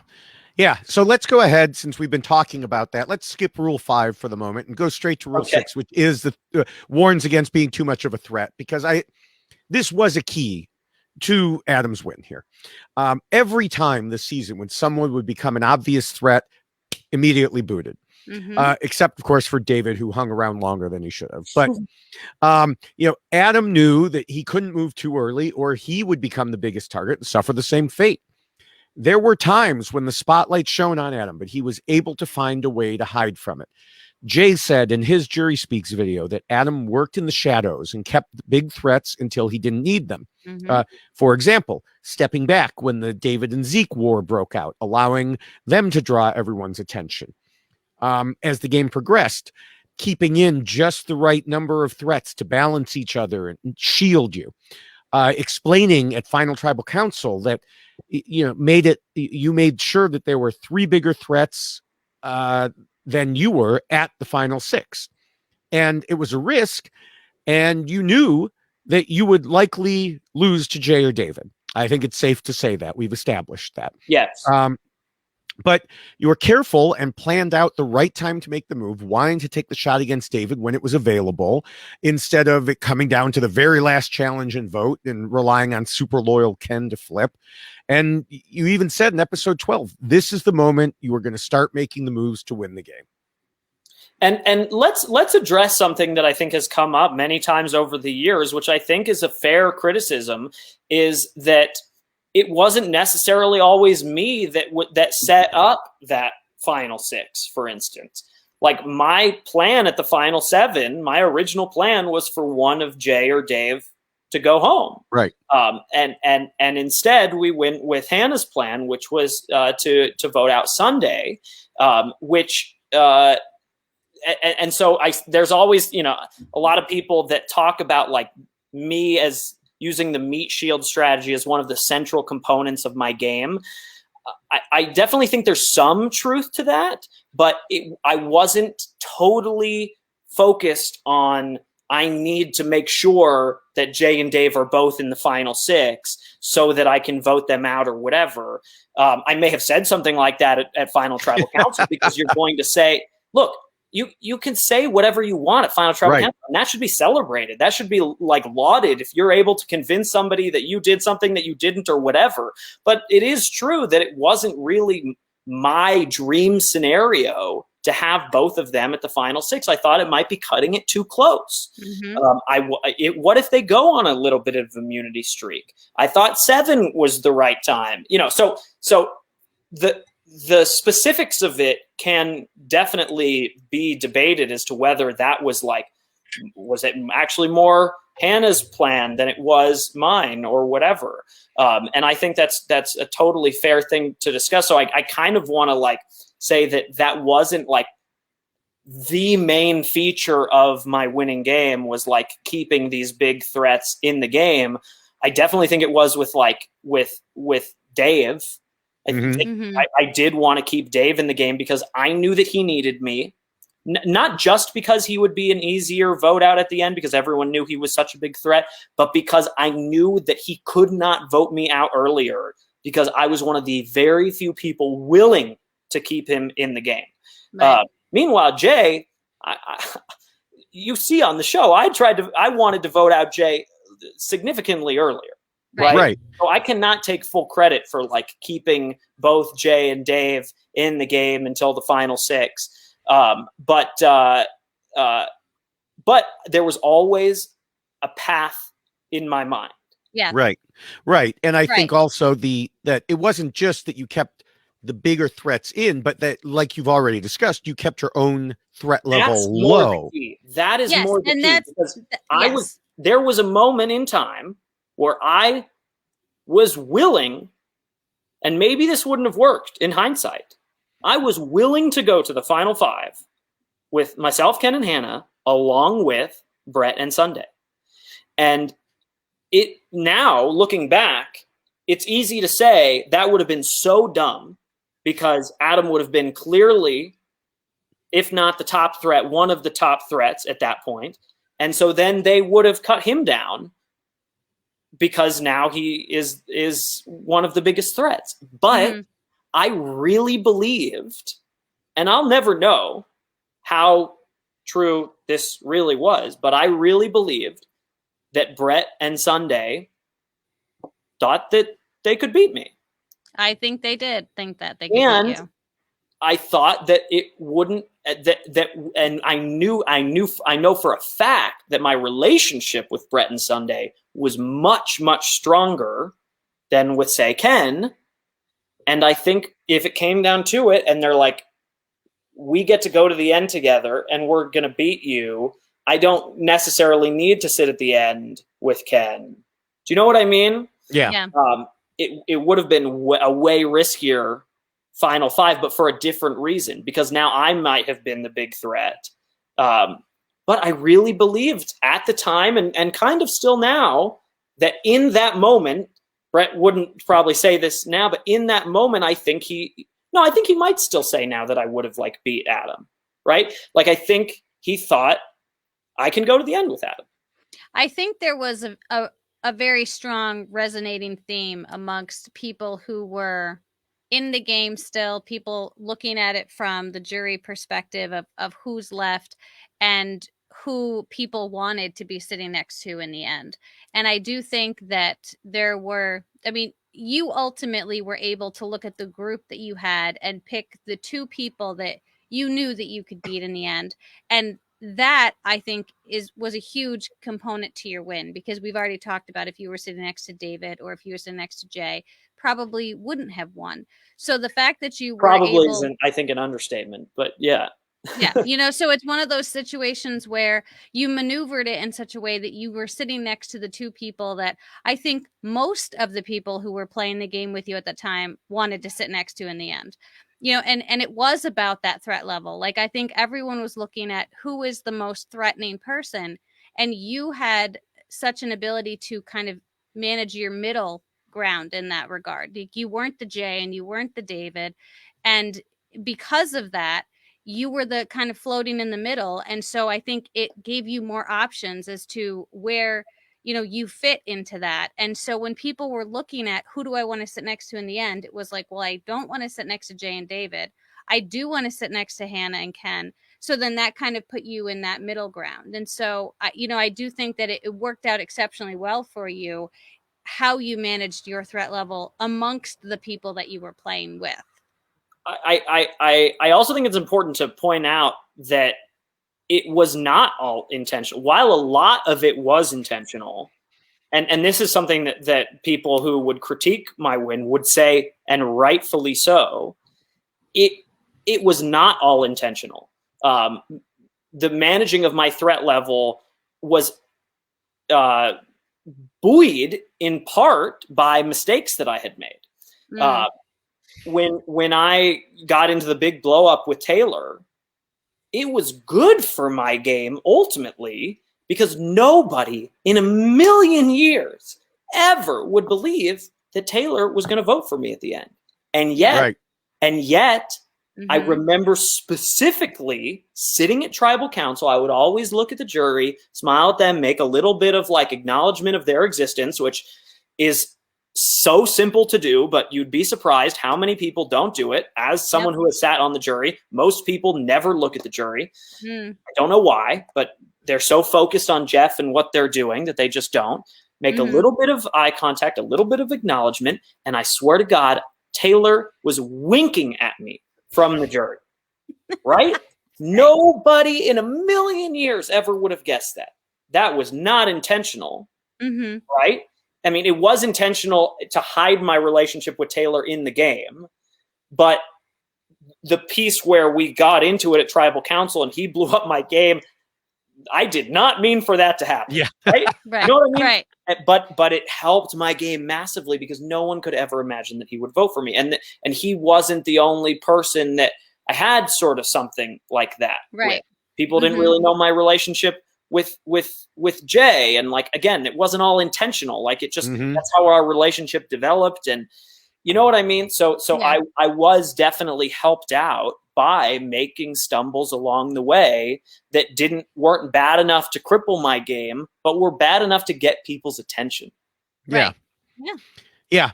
And I think you've gone through most of what my notes said. So shockingly, my notes about you covered.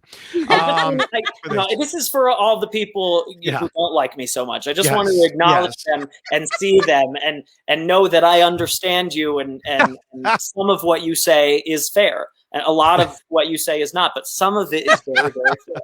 Not me, them. That's what I'm talking about. Yeah. Specifically to the people who most certainly are not listening to this podcast 2 hours in, or they just like hate themselves and they're just like hate listening. Like they want to wait for the part where we really give it to you. Hate listening is a thing. Yeah. This is great. I don't think it really is. Probably not a thing, but I don't know. Maybe some people are masochists. Let's make it a thing. Yeah. So, all right, going back to the fifth rule, then it talks about the social game and, of course, reminds players they need to pretend to be nice. Adam knew you had to. This whole he thing is throwing me off. I had intended to do it all third person, but that's so weird. So anyway, I'll just acknowledge it. I'll break the fourth wall. I'll acknowledge it. So anyway, Adam knew that he had to connect with people on a human level, not just be a game bot. And we saw friendships with Jay, Brett, Hannah, David, someone named Jessica that we didn't really see that one, but Crazy. I've heard about it over the last several years. Watching Ken. Ken. So, and then the season is largely known for people not holding a grudge when they were voted out because it was part of the game. But it wasn't the same for everyone. And I think when someone like Adam voted people out, it was seen as a good game move. People knew Adam is playing the game. This is a game move. But we also heard in interviews throughout the season from Mari to Michelle to Zeke to Sunday that some votes by other people felt more like personal betrayals. Yeah. And, I think a lot of it was in how the relationships were handled. Again, everybody knew that whatever they thought of Adam and however much they were friends with him, you were there first and foremost to play a game. So when you made a game move, wasn't resented. Other people, including other people in the final three, didn't necessarily have that. They had different types of relationships that it felt more like a personal thing when they were voted out. Now, is that necessarily fair? We've talked about this. Well, the whole Survivor podcast verse has talked about this with certain things for a long time, like the mom role. Someone becomes the mom, helps them, and then turns around, stabs them in the back. And they are not viewed in the same way. And is it fair? Is it not fair? I don't know, but it is what it is. And it's like you said, Adam, you control how you relate to people, how you act with people. Right. And I think by making it so clear that it was a game move, even while you were friends with them, it made it more acceptable to be voted out. And I do think that this is a great point to make in regards to Ken's game versus Adam's game and how he approached people. Ken is, to this day, one of the most genuine people I know. He is an incredible human being. And unfortunately for Ken, in the game of Survivor, he presented himself in that same way. Very genuine, wore his emotions on his sleeve, and you really truly knew where Ken was coming from. And so when Ken had to start playing the game of Survivor, it didn't seem comfortable for Ken, right? Because it didn't really fit with the type of person he was, this very loyal, genuine type of person. Whereas someone like Adam had the ability to be Adam, but then also had the ability to play the game as Adam. And so I do think that you need to be able to bring the two together somehow. And if you can't bring the two together, then you are going to be unsuccessful in building those social relationships and creating those bonds that you need, because it will become personal as opposed to game. And for whatever reason, some people are just better at it than others. And I do think that that was something that you were very good at, is playing the game. And I think that stems from the fact that you understood how the game needed to be played and you found that balance. And I don't know that Ken clearly struggled with that. And I think Hannah struggled with it as well, in just that things seemed more personal with the way that she was playing the game and also presenting herself to people. And so that's somewhere that I think that you were great at finding that balance. I think some of it as well is, and some people will not believe this, but I do, that I actually think, despite what you may think you're seeing on television, that I am actually a pretty loyal player in Survivor, across both seasons. I have never attempted to vote out my closest allies, ever. I think I can say that. I mean, maybe you guys can name an example of a time that I have, but I am always trying to direct the vote away from my closest allies towards the people that I don't have the closest alliances with. Now, you could point to well, you voted out Will after you promised him. That is definitely an example of a broken promise, but no one would ever suggest that Will and I were the closest of allies if anything, that was a marriage of convenience. Do you know what I mean? Right. Say marriage again. Hold on. Say marriage. But when you look at like Winners at War, I mean, I came in with every intention to be like really loyal to my people, like Michelle and Ben, and then I developed a really strong relationship with Rob and Ethan, and I wanted to work with Sandra. I talked to Sandra before the game, and I had and then Denise, and I had every intention of like keeping those people, but it just got. Right. They were all in different groups and it got too hectic. And that's why I think I'm seen as a schemer and chaotic and untrustworthy, because I am willing to break up the status quo to save my people. Yeah. Like on Winners at War, when it was good, you didn't see this on the show, but the time Ethan went home, it was supposed to be Ben. I changed everything to try to flip it on to Parv, and it ended up resulting in Ethan going home. But that was not my intention at all. And I think if you look at the history of my time on Survivor, I am actually pretty loyal to the people that I make these my tightest alliances with. And I think that makes a difference. I don't profess to be loyal. You've never heard me like, this is probably the first time I've ever even said on a podcast. You're screwed the next time you go back. No, for sure I'm screwed the next time I go back, if I ever play again, because my perception has changed since as a result of Winners at War, even though I maintain that I played a very similar game on Winners at War as I did on Millennials versus Gen X. And I think most people would agree that I played a much more loyal. Most people would say that I played a much more loyal game on Millennials versus Gen X, going all the way or as far as I could with all of my allies than I did on Winners at War. But it's just the pieces that you saw, and you, again, don't have all the context for why I made some of the decisions that I made. And nearly every time it was in effort to protect one of my closest allies. Mm-hmm. Mm-hmm. Well, you'll have to go back for the season Millennials versus Gen Z. Yeah, no, I don't think it would go well. I think going into Winners at War, I believed that I could win.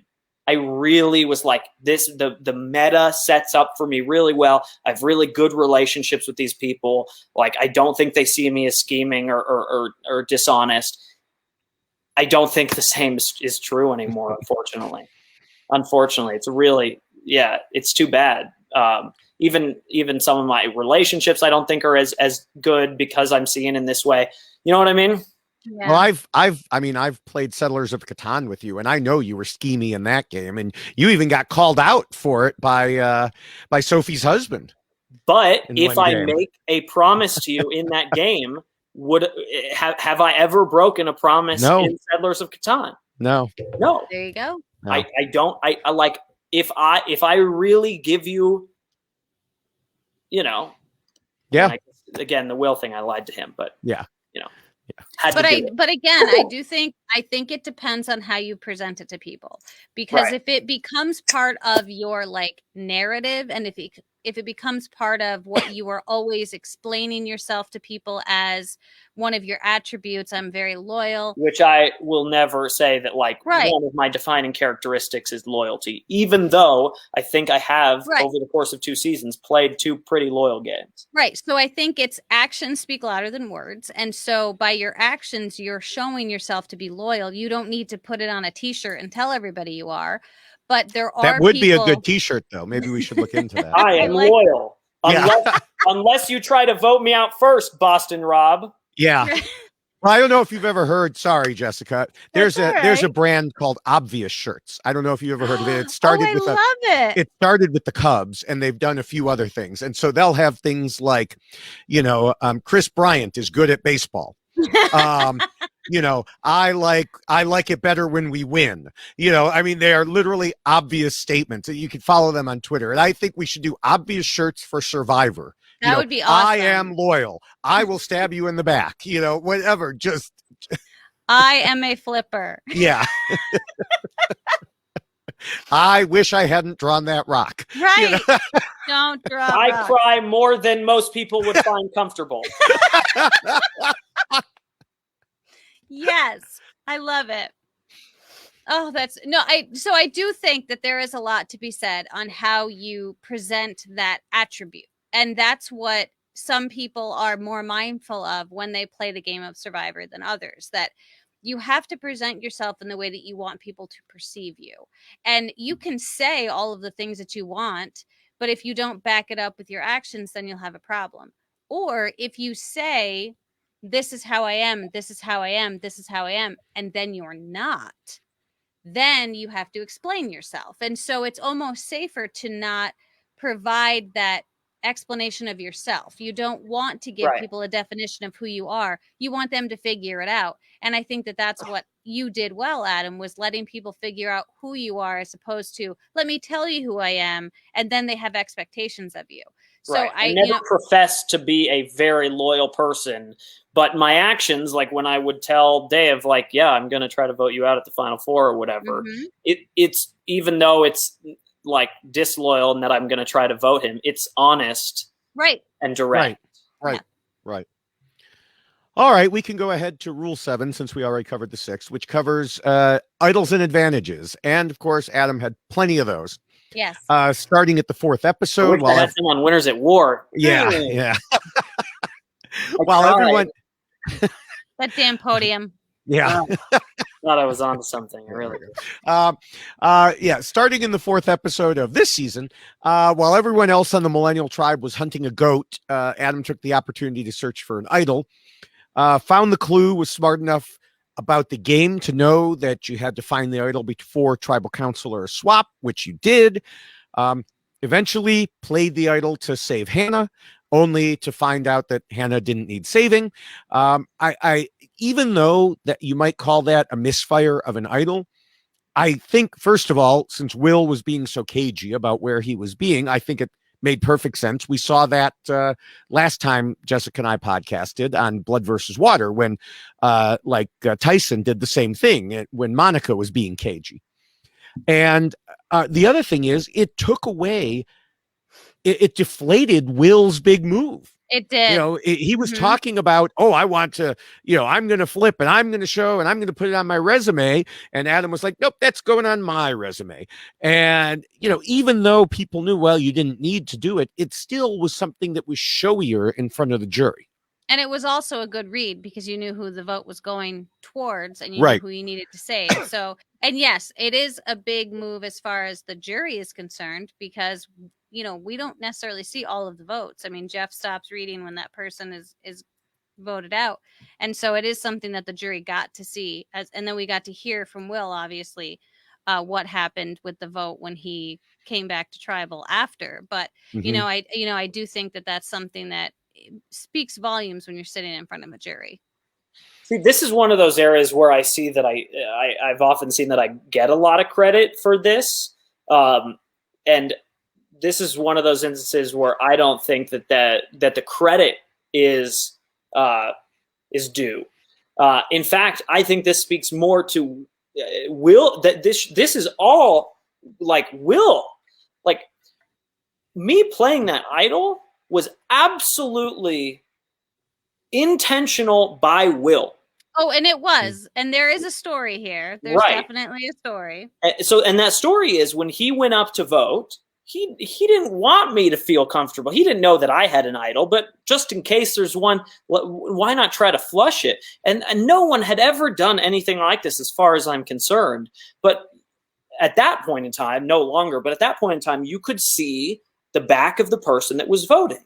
And I was heavily distracted in the moment, because I felt so bad for Jessica, who had just come back in from having left tribal council because she realized that she had just missed the loved one's visit. And so while I intended to watch Will vote, something was going on with you in that moment that I was totally just taken by, and felt so bad for you. I forget exactly what it was. I think you were coming back. I had left because I was crying. Right. And Jeff Jeff left me. He let me go. Yeah. Mhm. Right. So you were coming back in. It distracted me, but Hannah and Dave watched Will vote, and he wrote Zeke, and then he wrote in big, like with big moving arm motions, A-H in the air. He didn't actually write it down on the paper, but that's what it looked like to them. They saw this, and Hannah said, "I'm going home." And Dave said, "Yeah, you are." And I said, what? And they said, "We just saw Will write down Hannah's name." And I said, "Are you sure?" Because I came into this tribal council absolutely not just is like the opposite of the tribe before. I came into the rock draw planning on using it and then changing my mind. This one I came in not intending to use it because I fully believed that Will was on my side. I believed that he was flipping. They said, "Nope." I said, "Are you sure? Are you?" And yes, he definitely wrote down Hannah's name. Okay. And that's why I played my idol. And it wasn't, I didn't steal his thunder. This was no great, like maybe that's what it looked like. But if it looked like that, it was totally inadvertent. And I should not get any credit for that because I didn't intend to make it seem like that or do it as a showy thing or whatever. The point was to conserve the idol, and I was so upset with myself that I didn't, even though my original read was right, and that I wasted an idol. And that is all to Will's credit.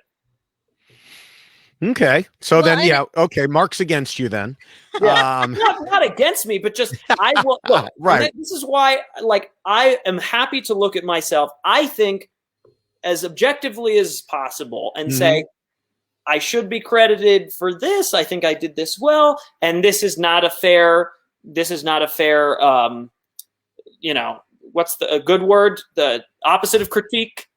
This is fair, whatever. You don't get a trophy for this one. I don't get a participation trophy. No participation trophy.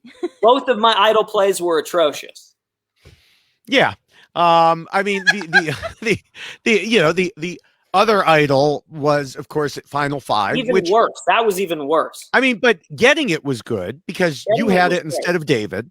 That was great. That was the key. That's why I wanted it so bad. Right. To prevent Dave from getting it. Once I had it, I was like, thank God we can slay the Survivor Dragon. Yes. Now telling Hannah that you had it. Bad. Bad idea. Bad idea. Just so pointless. Why? Yeah. Well, but the thing is, was so sure that she was never not voting him out.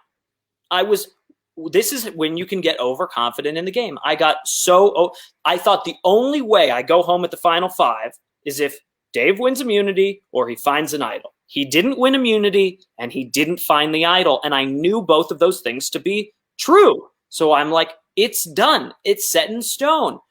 Game over, Dave. Goodbye. Go home. But that's when you can never get comfortable. And I got comfortable, and I'm lucky that that I had the idol until I was immune myself, so it didn't fall back on me. Jeez. Right. So at least you did have that as kind of a side effect. Move. But now there's also, of course, the reward steal. And one can I go back for 1 second? Sure. Just again, bad move. But I also just want to give a little more context at the time, which is part of my game plan is that Hannah takes me to the end. That Hannah believes that she beats me at the end and she takes me to the end. The reason I told her had nothing to do with that night. It had everything to do with I need this to feel like both of our moves. And if I pull out an idol that she's not aware of at Tribal Council for the second time, I thought that it may be enough for her to take a look at me and say, maybe I shouldn't go to the end with this guy. Yeah. And I thought by sharing it with her and making it feel like it was both of our things and we were going to get Dave together, that it would continue that relationship where she wanted to go to the end with me. That's fair. So there was some reasoning, but still overall not worth it. All right. So going to the reward steal advantage that you found, I think, this was where you're being a super duper fan helped because you knew there would be something hidden. And now you thought it would be an idol, not an advantage. And quite frankly, we could go to Devin from Triple H, who says this is not an advantage, because you knew that. I mean, you knew that as soon as you saw it. Now, the show didn't show that I knew that. Right, right. It was in that confessional. It didn't make air. I was like, this is as much of a curse as it is an advantage. Yep. And I need to be very, very, very careful about how I choose to utilize this. Right. And you also said it in your CBS post-game interview. And, now telling Taylor, we already talked about that. Maybe not the greatest idea. But I was trying to be creative with how to turn this thing into an advantage. Right. And I think you did. I think that you were creative by announcing before the loved ones reward challenge. This was, kind of recovering. Everyone talked about it. Oh my God, he could take away the loved ones visit. He could rip your loved ones out of your hands, and by announcing at the beginning, like, hey, everyone knows I have this. I will not use it. Yeah. I thought it was very smart because it made you less of a threat. And it also put you in the position to have happened exactly what happened. I mean, even though you were the third pick that Jay took, at least you were in the discussion, well, he could have taken this from me and he didn't. So now I'm going to bring him along.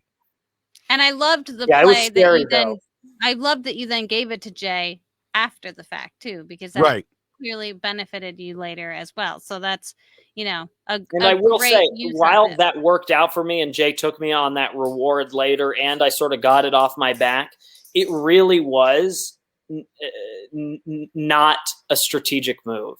I really was just so grateful to Jay. Still am. I will never, ever be able to repay that. Mm-hmm. I mean, I took him to Cabo for his birthday, but that's not even going to cut it close. You know what I mean? Like, there's just nothing. Yeah. That time with my brother was so priceless to me. Mm-hmm. There is no value on that. There's no words to describe how important that was. And so it really had nothing to do with strategy. I was just like, I want to give you something. And I was like, in my mind, I didn't tell him this, but I also was not going to vote for him that night. I was like, I can't never vote for you because then I won't win. And that's why I'm here. But Will actually came to me. This is when Will was going to flip. And he said, what if we actually do Jay right now? He will not see it coming. He will not play his idol, and we can get him right now. And strategically, that would have been a better move for me. And it's the one time in the game where I made an emotional decision and I decided not to take what might have been a better strategic approach by getting the idol and Jay out of the game would have been huge. I said, I can't do that to him. And remember, Will had just been taken on the loved ones visit as well. That just shows how ruthless and cutthroat Will is. Yes. But I was like, I can't do it right now. I can't. Yeah. Although I do think that an independent 18-year-old getting to go on the loved one visit with his mom, having, raised two independent at one point 18-year-old boys who are now in their early 20s. Would not have seen that as a great reward. It would have been a reward, but it was not the same. It was not meaningful enough to say, let's not vote this guy out. Right. It's just a different, but that possibility situation. Was there. So I guess that's the one time I purposefully let Jay slide.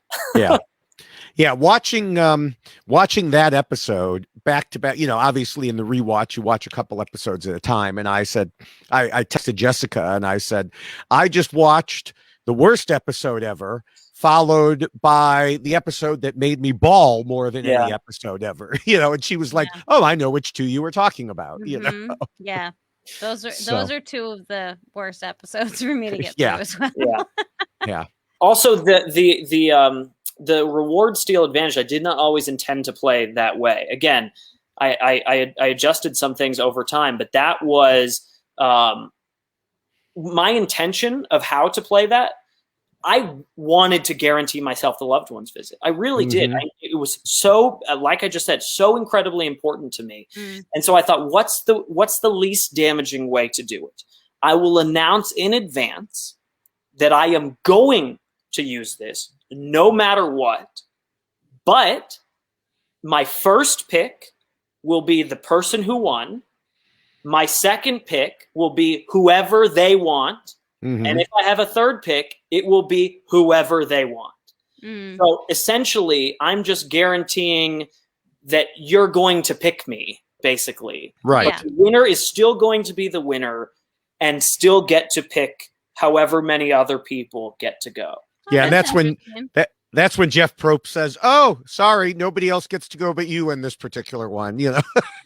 Well, honestly, the reason I didn't do it is because I had tried to put some feelers out, and if someone had done that, someone else had done that, and I were the person, like I would say that seems like the right way to play it. That seems fair. Everyone wants to. I would have harbor no ill will to other people. But the reactions that I got from even suggesting that, just that as a possibility, were like, I wouldn't. Really? I would not do that. And I think I remember Chris said that, Brett said that. They were like, it's your choice, but when you're talking about people's family, even if it sounds like the most logical plan in the world, when it comes to my family, that's not, logic won't make me angry still, because I could have gotten that last slot. Right. Yeah. And I do think that it might have been different. Now, obviously I wasn't there, but if it hadn't been announced to everyone ahead of time, which gave them so much time to think about how terrible it would be if you did this. If it had stayed I didn't announce it to everybody that I was going to do that. I'm just saying when Taylor said, yes. I see when Taylor was saying you could do this, I think it got everybody thinking about it. Right. Whereas if that had stayed secret, literally until the loved one's visit, then it might, if you'd explain the logic, people might have been like, okay, And I was not going to wait for the winner to pick all of their people. You know what I mean? I was basically going to be like, don't even bother picking the last person because it's me, basically. Right. Yeah. Now, that could have come back to bite you at some point. Someone could have said, Jay could have told someone, well, actually, I was going to pick you as the last one, but because of Adam, I couldn't. Right. He could have used that as a way to turn people against me. Absolutely. Yeah. It could have. For sure. Yeah. So it worked out the way that I did, but I was so scared to go the route that I actually win because it did not guarantee me the loved ones visit. I knew it was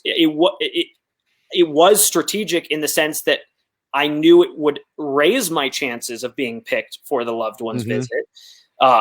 But there was no guarantee, and that really, really terrified me. I mean, honestly, I don't know how I would feel about the entirety of the experience if I didn't get to spend that time with my brother, who then got to go home and tell my mom all about it.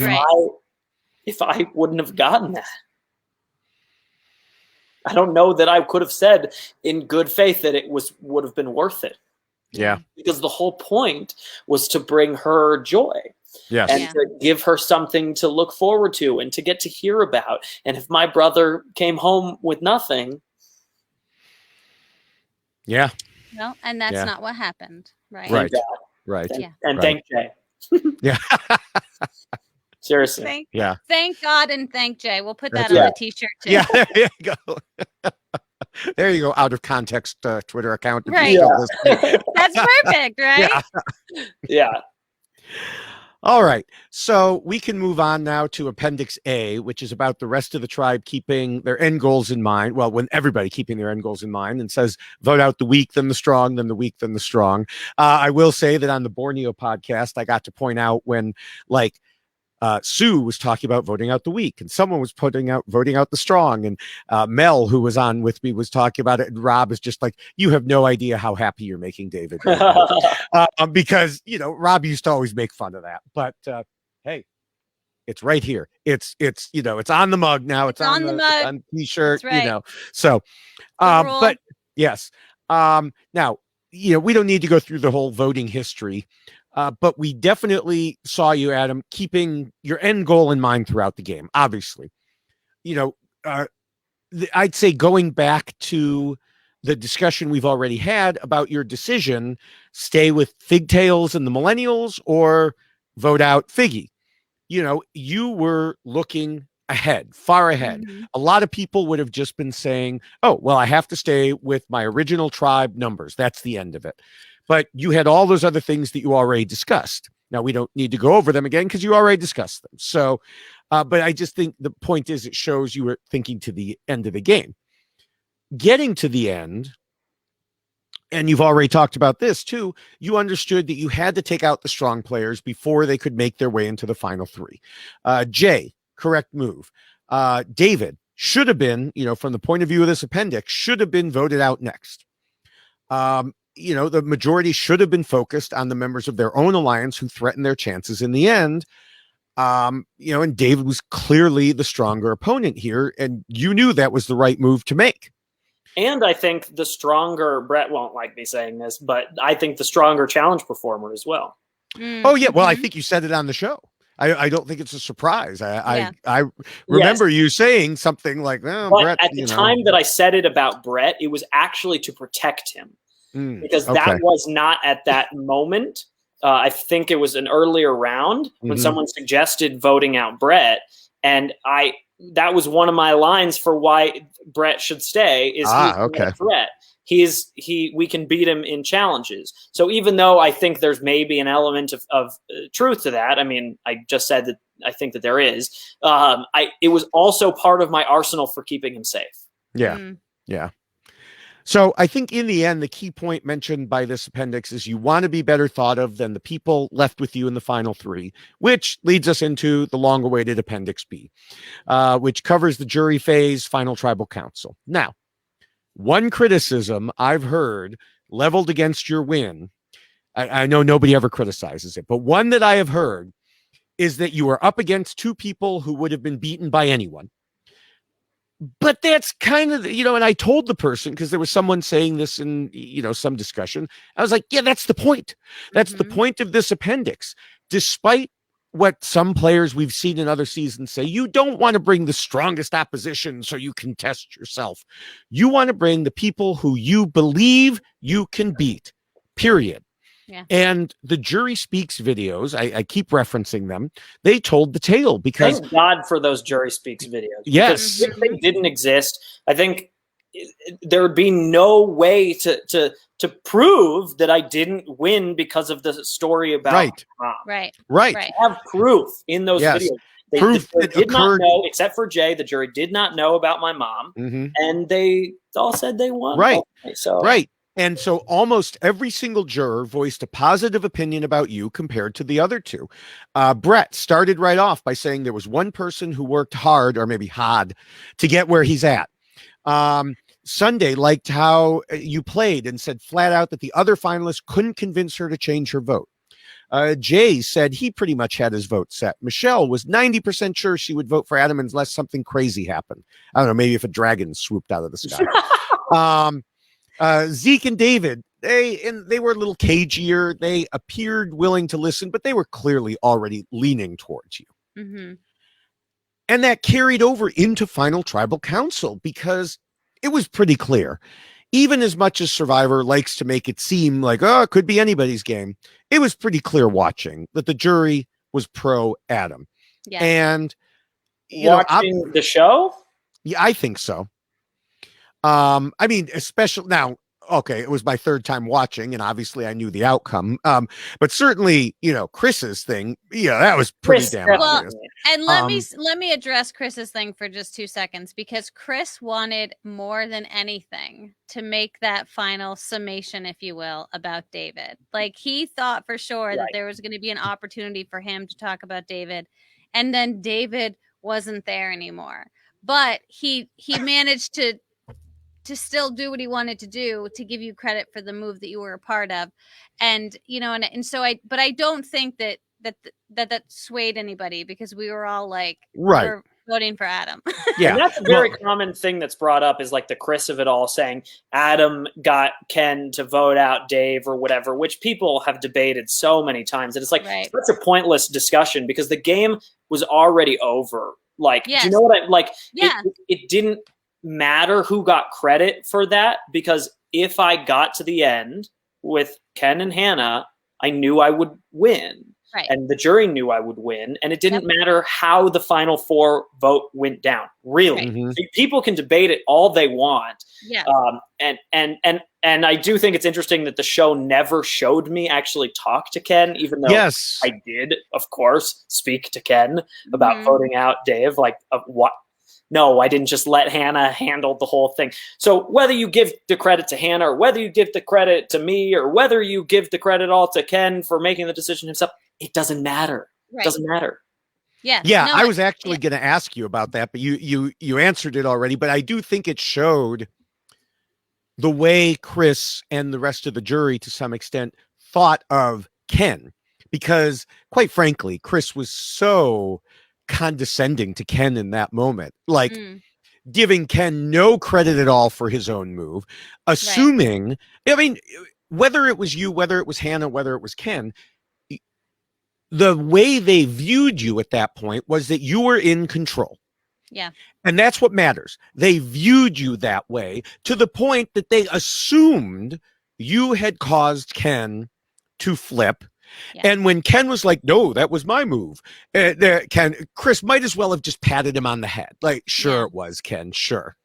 Yeah, and I think that this is something that Adam and I have actually talked about. Like, I was hoping that Ken would take some ownership of that when I asked him the question that I asked him, because I was hoping that maybe somewhere deep down in Ken, that really was his strategy all along, and that he really was utilizing David in that fashion to get through the game as far as he could. He was the physical force, and you've got David as the brain. It's kind of like that Pinky and the Brain, you know, those cartoon characters, you know, like that. Maybe that's what his whole game really was, and that's what I was hoping to hear from him, to put a different light on Ken in that final three, because I was close to Ken, but I was also very close to Adam. So, you know, I was an 80-20 split walking in there. Like, I'm voting for Adam unless, as you know, Michelle said, something crazy happens at tribal council.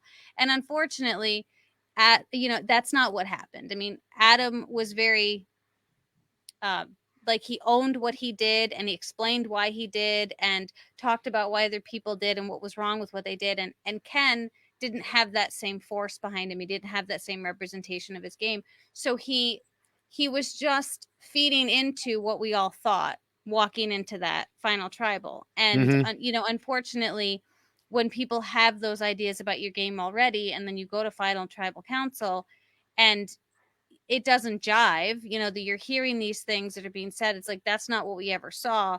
Or you're hearing people say exactly what you did see, and it's saying, okay, yes, you're solidifying what I think about your game. And I think that was a lot of what we ended up seeing with Ken and with Hannah. And so, you know, as far as the representation of what you saw in the edit, you know, as for that final tribal council, I don't think that Adam was given as much of, you know, the credit that he deserved, because I think that there was credit trying to be distributed to other people. Well, and that's also it interested me when you, sorry to interrupt, but it interested me when you said that it looked like I was running away with it on the show, because to me, that was not the impression that I got. And I feel like that was not the impression that a lot of viewers got, where they didn't really know who was going to win. Whereas I think to the people that were there, it was way more obvious than what the show presented. And one of the things that's always bothered me a little bit about the edit of Final Tribal Council is that a lot of it, like, they showed every time I criticized Hannah's gameplay or criticized Ken's gameplay, but especially Hannah, they showed literally every time I mentioned it at Final Tribal Council, and then cut out when I talked up my own game for the most part. And so it looks like I was on the attack the whole time. And that was, I mean, Jessica, do you think that was the case? No, I don't think that was at all. I think that what we saw was an attempt to equalize it in that final tribal through the edit, when in actuality that's not what was actually transpiring. Yeah, I mean, my intention is never to just like criticize and downplay other people. I really just wanted to show my game, why I made the decisions that I made. And the problem, I think, with the edit of Final Tribal Council is that it actually was never shown before that. A lot of the things that I talked about at Final Tribal Council, my alliance with Brett or my relationship with Jessica, or like a lot, they can't show me saying it at Tribal Council if they haven't shown me doing it throughout the season. Oh yeah, half of what I said got cut because I was talking to you and Ken about the relationship I had with the two of you. And then it was like, well, we're not going to put that in the show. And instead, this is what I was going to say. Instead, it comes off, Jessica, like you were attacking Ken. Yeah, I know. And in fact, that's what Rob and Kirsten and Asia talked about on the main podcast, the Countdown podcast. It was like, well, Jessica came in there and, slammed Ken. And I'm like, well, I'm listening to it going, well, I happen to know that, no, she was trying to help Ken. I actually had a very long... I think I made you cry a little bit too, Adam, with what I said to you. I mean, like there was surprise. There was a lot of. I mean, I complimented both of them because they were my people, and I was so happy to see them sitting there. And so there was a lot of things that we didn't get to see in that final tribal. I talked a lot about Jessica at Final Tribal Council, and all of it, of course, was cut out because our entire relationship was cut out. Right. Yeah. Sad. Now, as far as Adam, what you just said a couple minutes ago about, how it looked at the time, I think during tribal, I think it seemed to me the jury was pro you, but during Tribal Council, when I looked back at my original notes, my notes said, Hannah seemed to be doing pretty well in arguing her points. So I think that speaks to what you were saying in terms just of up against a brick wall. Balance. Right. And, I do think, in my current notes, you did, at least I saw that you said you were working to be sure to keep the jury on your side. You talked about making it to the end with people you want to face, which was also something you said in the web confessional, later interviews. You were seen by the jury as pushing the strategic action. You talked about how you made sure you had these bigger threats ahead of you, like we've already talked about. And, you noted that you were able to correct your own blunders and the blunders made by others. And you even told Josh at the time in your post-game interview that you were able to articulate why you made each move. And, at one point, what we saw, Hannah said, Adam's very good at taking credit for moves. And this was, I think I mentioned this earlier. I might not have, but, first, if you, first of all, we saw you make most or all of the moves you talked about. But even if you didn't, being able to grab credit is a great thing to do at Tribal Council. I know that we hit on that already. So that's not, that criticism doesn't really hurt you, I guess. Right. Well, I said at the time in response to that, the same thing that I'll say now, which is I absolved myself of credit in certain areas where I did not want it. Like there were certain instances where it was more beneficial to say this wasn't my move at all because I think it was a strategic error. And it just goes to show you don't have to claim that I never claimed that I caused everything to happen, that I was in control at all times. I never, ever, ever claimed that because it's not what happened. Right. There were times where I did lose control, but my claim was if I had been listened to or whatever, it was the better move. Right. And I think that was really so important when it came to David, because one thing Jessica and I have talked about many times over is when people in the game start talking about if this person sticks around, they're going to win. They're going to win. They're going to win. And it turns perception into reality if that person sticks around. Correct. Yep. And I lifted as much as we did to build him up. Right. The only way that works is if you then vote him out. Because if you build him up, and then sit next to him, what are you going to say? Yeah, I built him up on purpose so that we could vote him out, and then I failed at voting him out? Do you know what I mean? There's no argument. But even when you didn't vote him out, when you wanted to, you tried. And at least several, if not the whole jury, looked at that and said, yes, finally, someone doing what they needed to do. Yes. And I think that was a very visible moment for you, Adam. A very what? Visible moment. Like our reaction to that vote was incredibly visible. Not something you saw on TV. Yes. But yes. Yeah. And this was huge because so Jessica's talking about the final 5 vote where Brett gets voted out. Mm-hmm. And this was absolutely critical to like I said, I was always watching the jury, right? And every time Dave spoke and I said, look at the jury now. They're nodding. They're agreeing. They love him. Mm-hmm. And even to that, people would like nod and agree. And I'm like, see, they're literally confirming what I'm saying. Like I actively would address and sometimes Probst got mad at me because he didn't like if I, he at one point he turned to the jury and he's like, that's funny you say that they're reacting because I told them that if they so much as move a muscle, I will kick their ass so fast back to Big Brother they won't know what hit them. We got in trouble so many times it wasn't even funny. Yeah. That is a quote. And yet you go a few seasons later. I will kick their ass back to Big Brother so quickly they won't know what hit them. Do you remember that? Yes. Oh my God. He got so pissed for various things that was one of the votes that we were spoken to. And I love Jeff. I'm not I get it. This is a game for $1 million. Yeah. So we got to see all of it. And that vote was such a shock to all of us because we would, before we came into tribal council, on our boat ride over, we would take bets basically who won immunity and who's getting voted out. And so this was where we were at. And we were always trying to guess. And we walked in and David doesn't have immunity on his neck. And we're like, oh shit, this is it. David's going to go home. He has to go home tonight. And then he didn't. And it was and then I play an idol, and now you're certain he's going home. Probably, I know, right? and everyone is dying at this moment when he does it. And there was some very audible comments made by a couple of people on the jury that just added to our shock at what had just transpired. So you want to know who convinced Ken to flip on Dave? Wasn't me, wasn't Hannah, wasn't Ken. It was the jury. Yeah.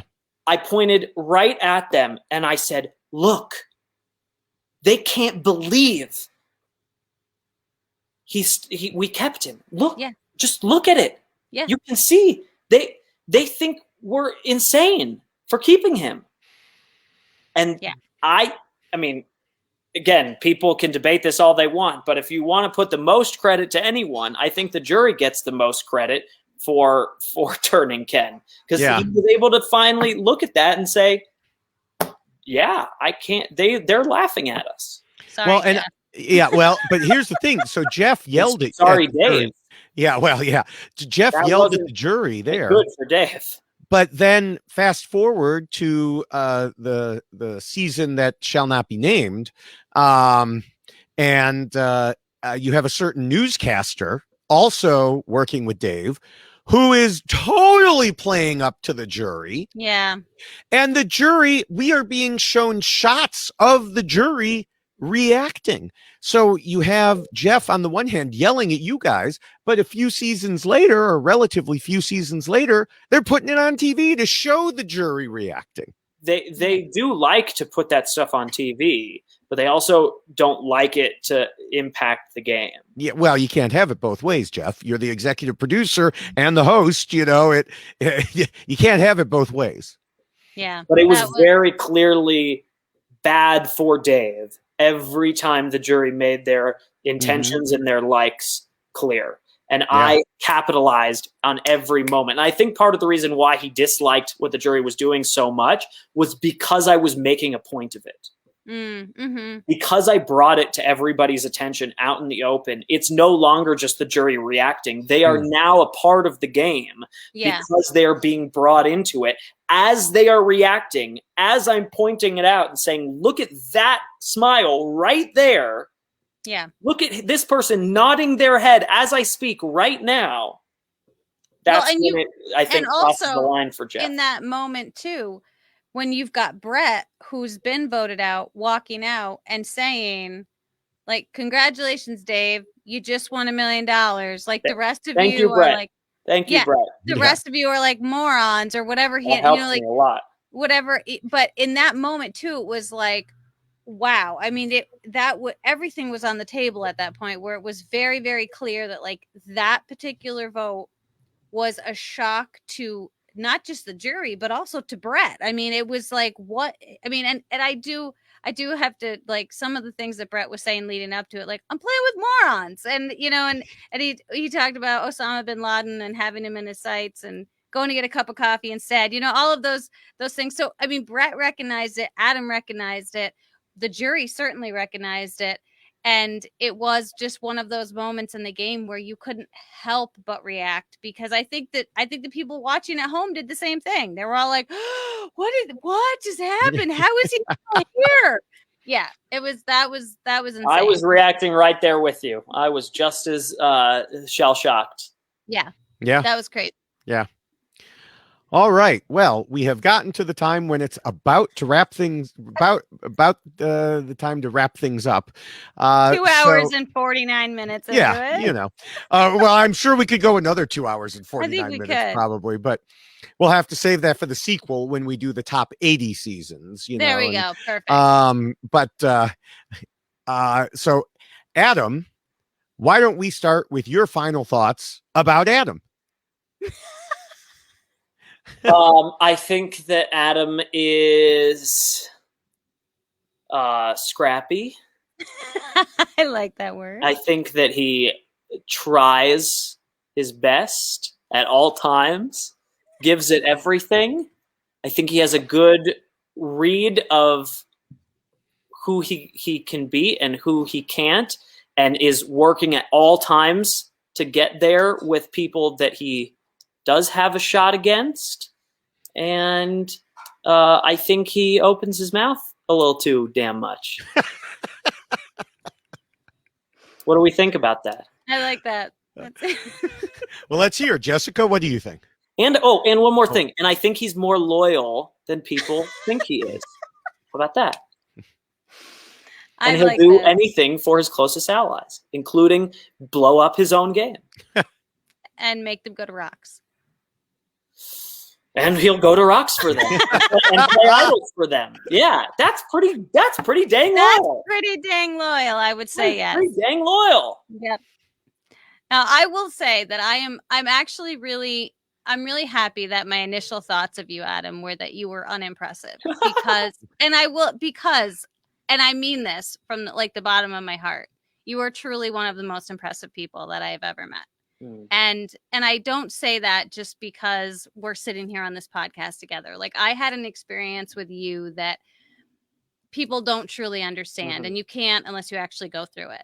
And to know not only what I saw of you in the game, but then to find out everything that you were struggling with during the game just brought that all together for me. And to know how I feel about my parents and their struggles and what they're going through, and then to know how much your parents mean to you and the relationship that you had with them, and how much Survivor was impacted as part of that relationship, I think is really just incredibly impressive.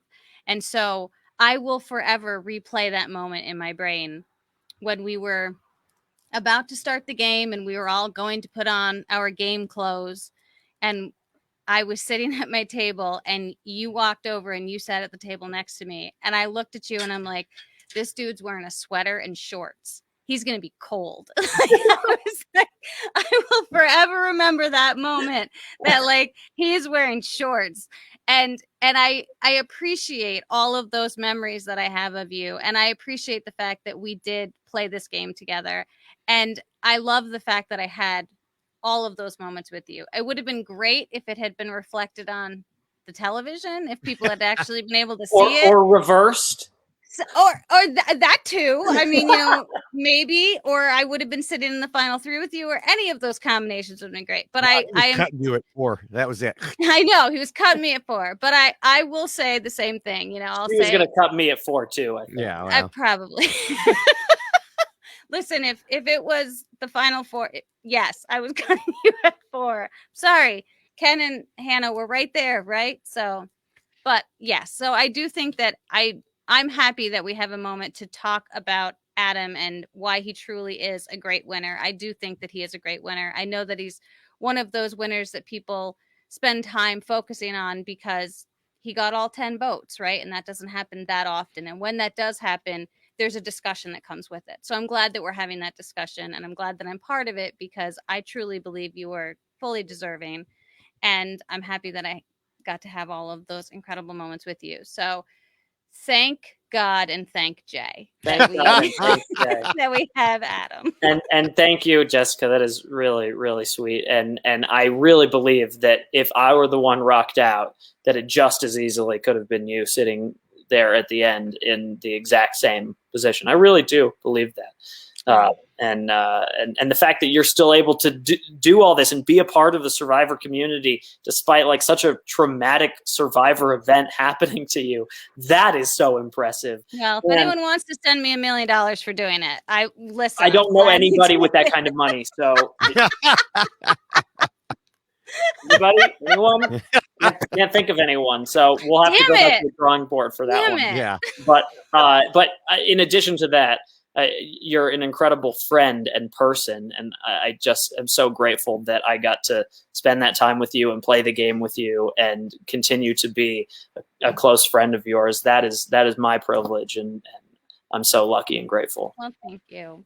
Yeah. So before I get to my conclusions here, I do want to point out something, that you said, Jessica, about the 10-0 win. It's interesting because sometimes I will talk about how I rank a particular winner pretty high, and they'll be like, how can you rank them so high? They only won 4-3 or 5-4 or whatever, only by 1 vote. I'm like, yeah, you only need to win as many as you need to win. You only need to win the majority. You can't judge them that way. But then when you have someone who's 10-0, I don't often hear, and maybe it's not the same people. I don't want to, just overly broadly categorize people, but I don't hear those people saying, look, he is the best winner ever because he won 10-0. Right. It's crazy. And so I mean, honestly, I think you're a great winner, and, jumping the gun here on my conclusion, but I think people just are like, well, but he made it to the end and all the big threats were gone. Yes, that's the point. Look at the way the game should be played. Right. But to get to my conclusions, Adam said in confessional just before final tribal council that he played a hard game, but not in a way that made him a target. And I think that's a really good short summation of his game. But of course, I'm going to talk for a lot longer than that. He played in every way that we would expect a super duper fan to play. He found idols and advantage. He made moves where he needed to and advocated against doing so when he didn't. As I mentioned earlier, in this season, strategy was clearly the most important factor in every juror's vote. They flat out told us in their Jury Speaks videos, juror after juror after juror. If Adam had been up against David or Jay, or maybe even a few other people, he would not have won. But we have to remember the jury was not deciding whether Adam was the best overall strategic player in the whole season. They were deciding whether he was the best in the final 3. And I'm obviously not saying this to take away anything from Adam, especially obvious from what I just said before, but to point out there is more to the answer than just the Jury Speaks videos. Adam had to get to that point first. That meant he had to have a plan. He had to make his moves. When things didn't go his way, he had to overcome. He had to know when to flip and when to stay loyal. He had to make social bonds within his own alliance and with people outside of it. He had to knock out the bigger threats at the appropriate time, so he avoided becoming the new target while also ensuring they didn't pose a risk of making it to the end. And he had to show everyone he was doing these things without becoming one of those targets. As Zeke said in his Jury Speaks videos, they saw Adam's game very visibly. Production was not shy in showing us when Adam seemingly made a mistake. But however many of those he made, he overcame them by making even more correct moves to put himself in the perfect position. And as we already talked about, some of the ones that we were looked at as incorrect had a good rationale behind them. One of the biggest moves that didn't go his way, the attempted vote out of David at Final Five, still turned into a huge credit with the jury because he was trying to do what they wanted somebody to do. Adam won over the jury with both his strategies and his personality. He played hard, but he also played with heart. And that is why Adam won. Yay, That Adam. is very, very kind. And true. I always tell the truth. Well, I That's right. appreciate that. I mean, anytime you guys want to spend 3 hours just like giving me compliments and inflating my ego, I'm available. All right. Excellent. Well, That's good. I Because mean, at least- told you it'd be much shorter than that. yes, at least 10 minutes of it was giving me compliments. Yeah, so, my that poor okay. family is like sitting in the background, like have been quiet for 3 hours. They've been very patient, eating dinner, eating popsicles, like sitting in silence. Like, Aw, tell them we said thank you and hello. Yes. They can hear you. Well, okay. Yeah. Well, before we go, let me remind everyone that the rules we just discussed are available as a poster, t-shirt, different type of t-shirt, mug, you name it. So again, for the shirts or the mug, go to robhasawebsite.com or robhasapodcast.com. Click on the merch link. For the poster, it's tinyurl.com/DavidRulesPoster2. Also want to encourage everyone to check out the RHAP patron program at robhasawebsite.com/patron. It's the middle of the month, so you can join this month. If you want to, jump right in, you can join next month. If you want to start at the beginning of the month, there's so many different ways to interact. Right now, a lot of it is focused on Big Brother, of course. There's 2 specific patron-only Big Brother shows. Only way you're going to get them is being a patron. There's a feedback show for these Survivor countdowns, only for the patrons. And then there's other ways to have fun, interact, special shows, and the Facebook groups with a great community of people.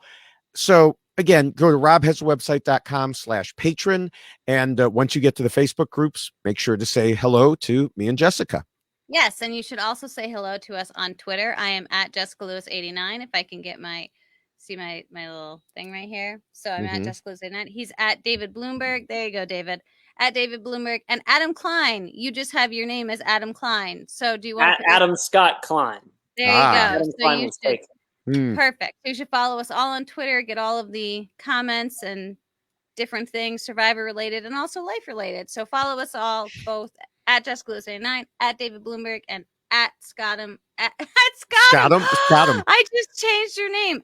At Adam Scott Klein. It's been 3 hours. You're allowed one verbal I know. flub. It's 3 hours of the last line. I'm good. Yeah. Oh, yeah.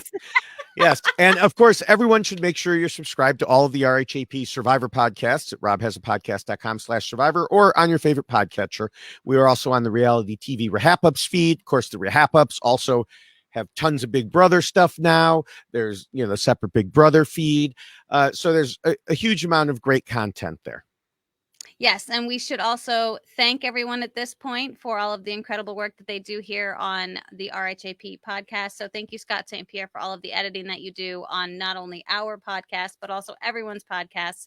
Thank you, Will from America, for creating the incredible theme song that you did for David and I. We appreciate it greatly. And thank you, Adam Klein, for joining us for 3 hours and 1 minute. I don't know how you guys do this all the time. That's we don't normally do this. I told my wife it would be an hour and a half. That's what maybe. I told Adam. That's what I told my family. Yes. I'm so sorry. It's okay. We lied to everybody. We were very disloyal walking into this particular podcast. Right. So apologies all around, but thank you everyone for hanging in there for us for 3 hours and listening. If you're still there, We greatly appreciate you, and so does Adam Klein. Yes. Thank you, Adam. Thank you, Jessica, for joining me once again. Adam, before we go, do you want to? You had mentioned earlier that you give advice to people on audition videos and the like. Did you want to? Yeah, I mean, we're 3 hours in. These are dedicated people. Plug away, man. Yeah, no, I have a casting coaching business now for anyone applying to any reality television show.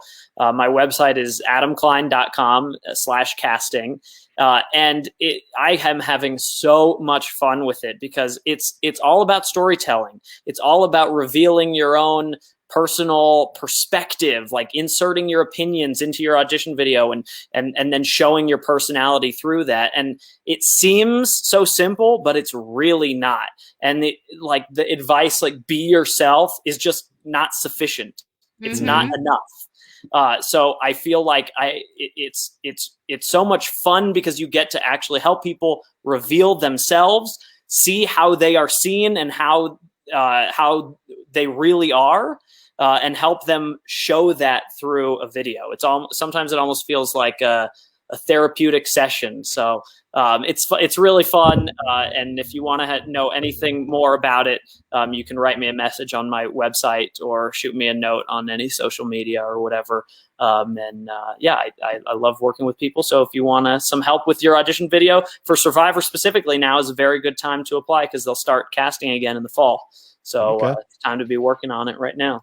Yeah, one of my son told me that one of his friends who doesn't listen to podcasts, terrible, but he just found out he's a big Survivor fan and he's applying and everything else. And so I'm gonna give him your website address so he can decide if he wants to do that. As far as what we're doing in the future, some of you may have heard I announced this in a couple different places. Last season, Jessica and I did the Big Brother Why Blank Losts. We are not doing that this season due to a couple reasons, mostly a health issue in my family, but also because Jessica and I are still continuing with the countdown. Right now, we're planning to cover 4 of the remaining top 10 seasons. And we have to get that all in before Survivor 41 starts. So there'll be a transition directly to Survivor 41. I mean, Jessica and I have looked at the calendar and we're just like, oh my gosh. Yeah. Oh my gosh. You're not joking. Oh my gosh. Yeah. So yeah, we will be around. I would say, keep an eye out for us in the next couple weeks, because that's about when we should be back on your screens and in your earbuds again. Until that point, thanks to everybody for making it through this whole podcast. And we will see you soon. Bye.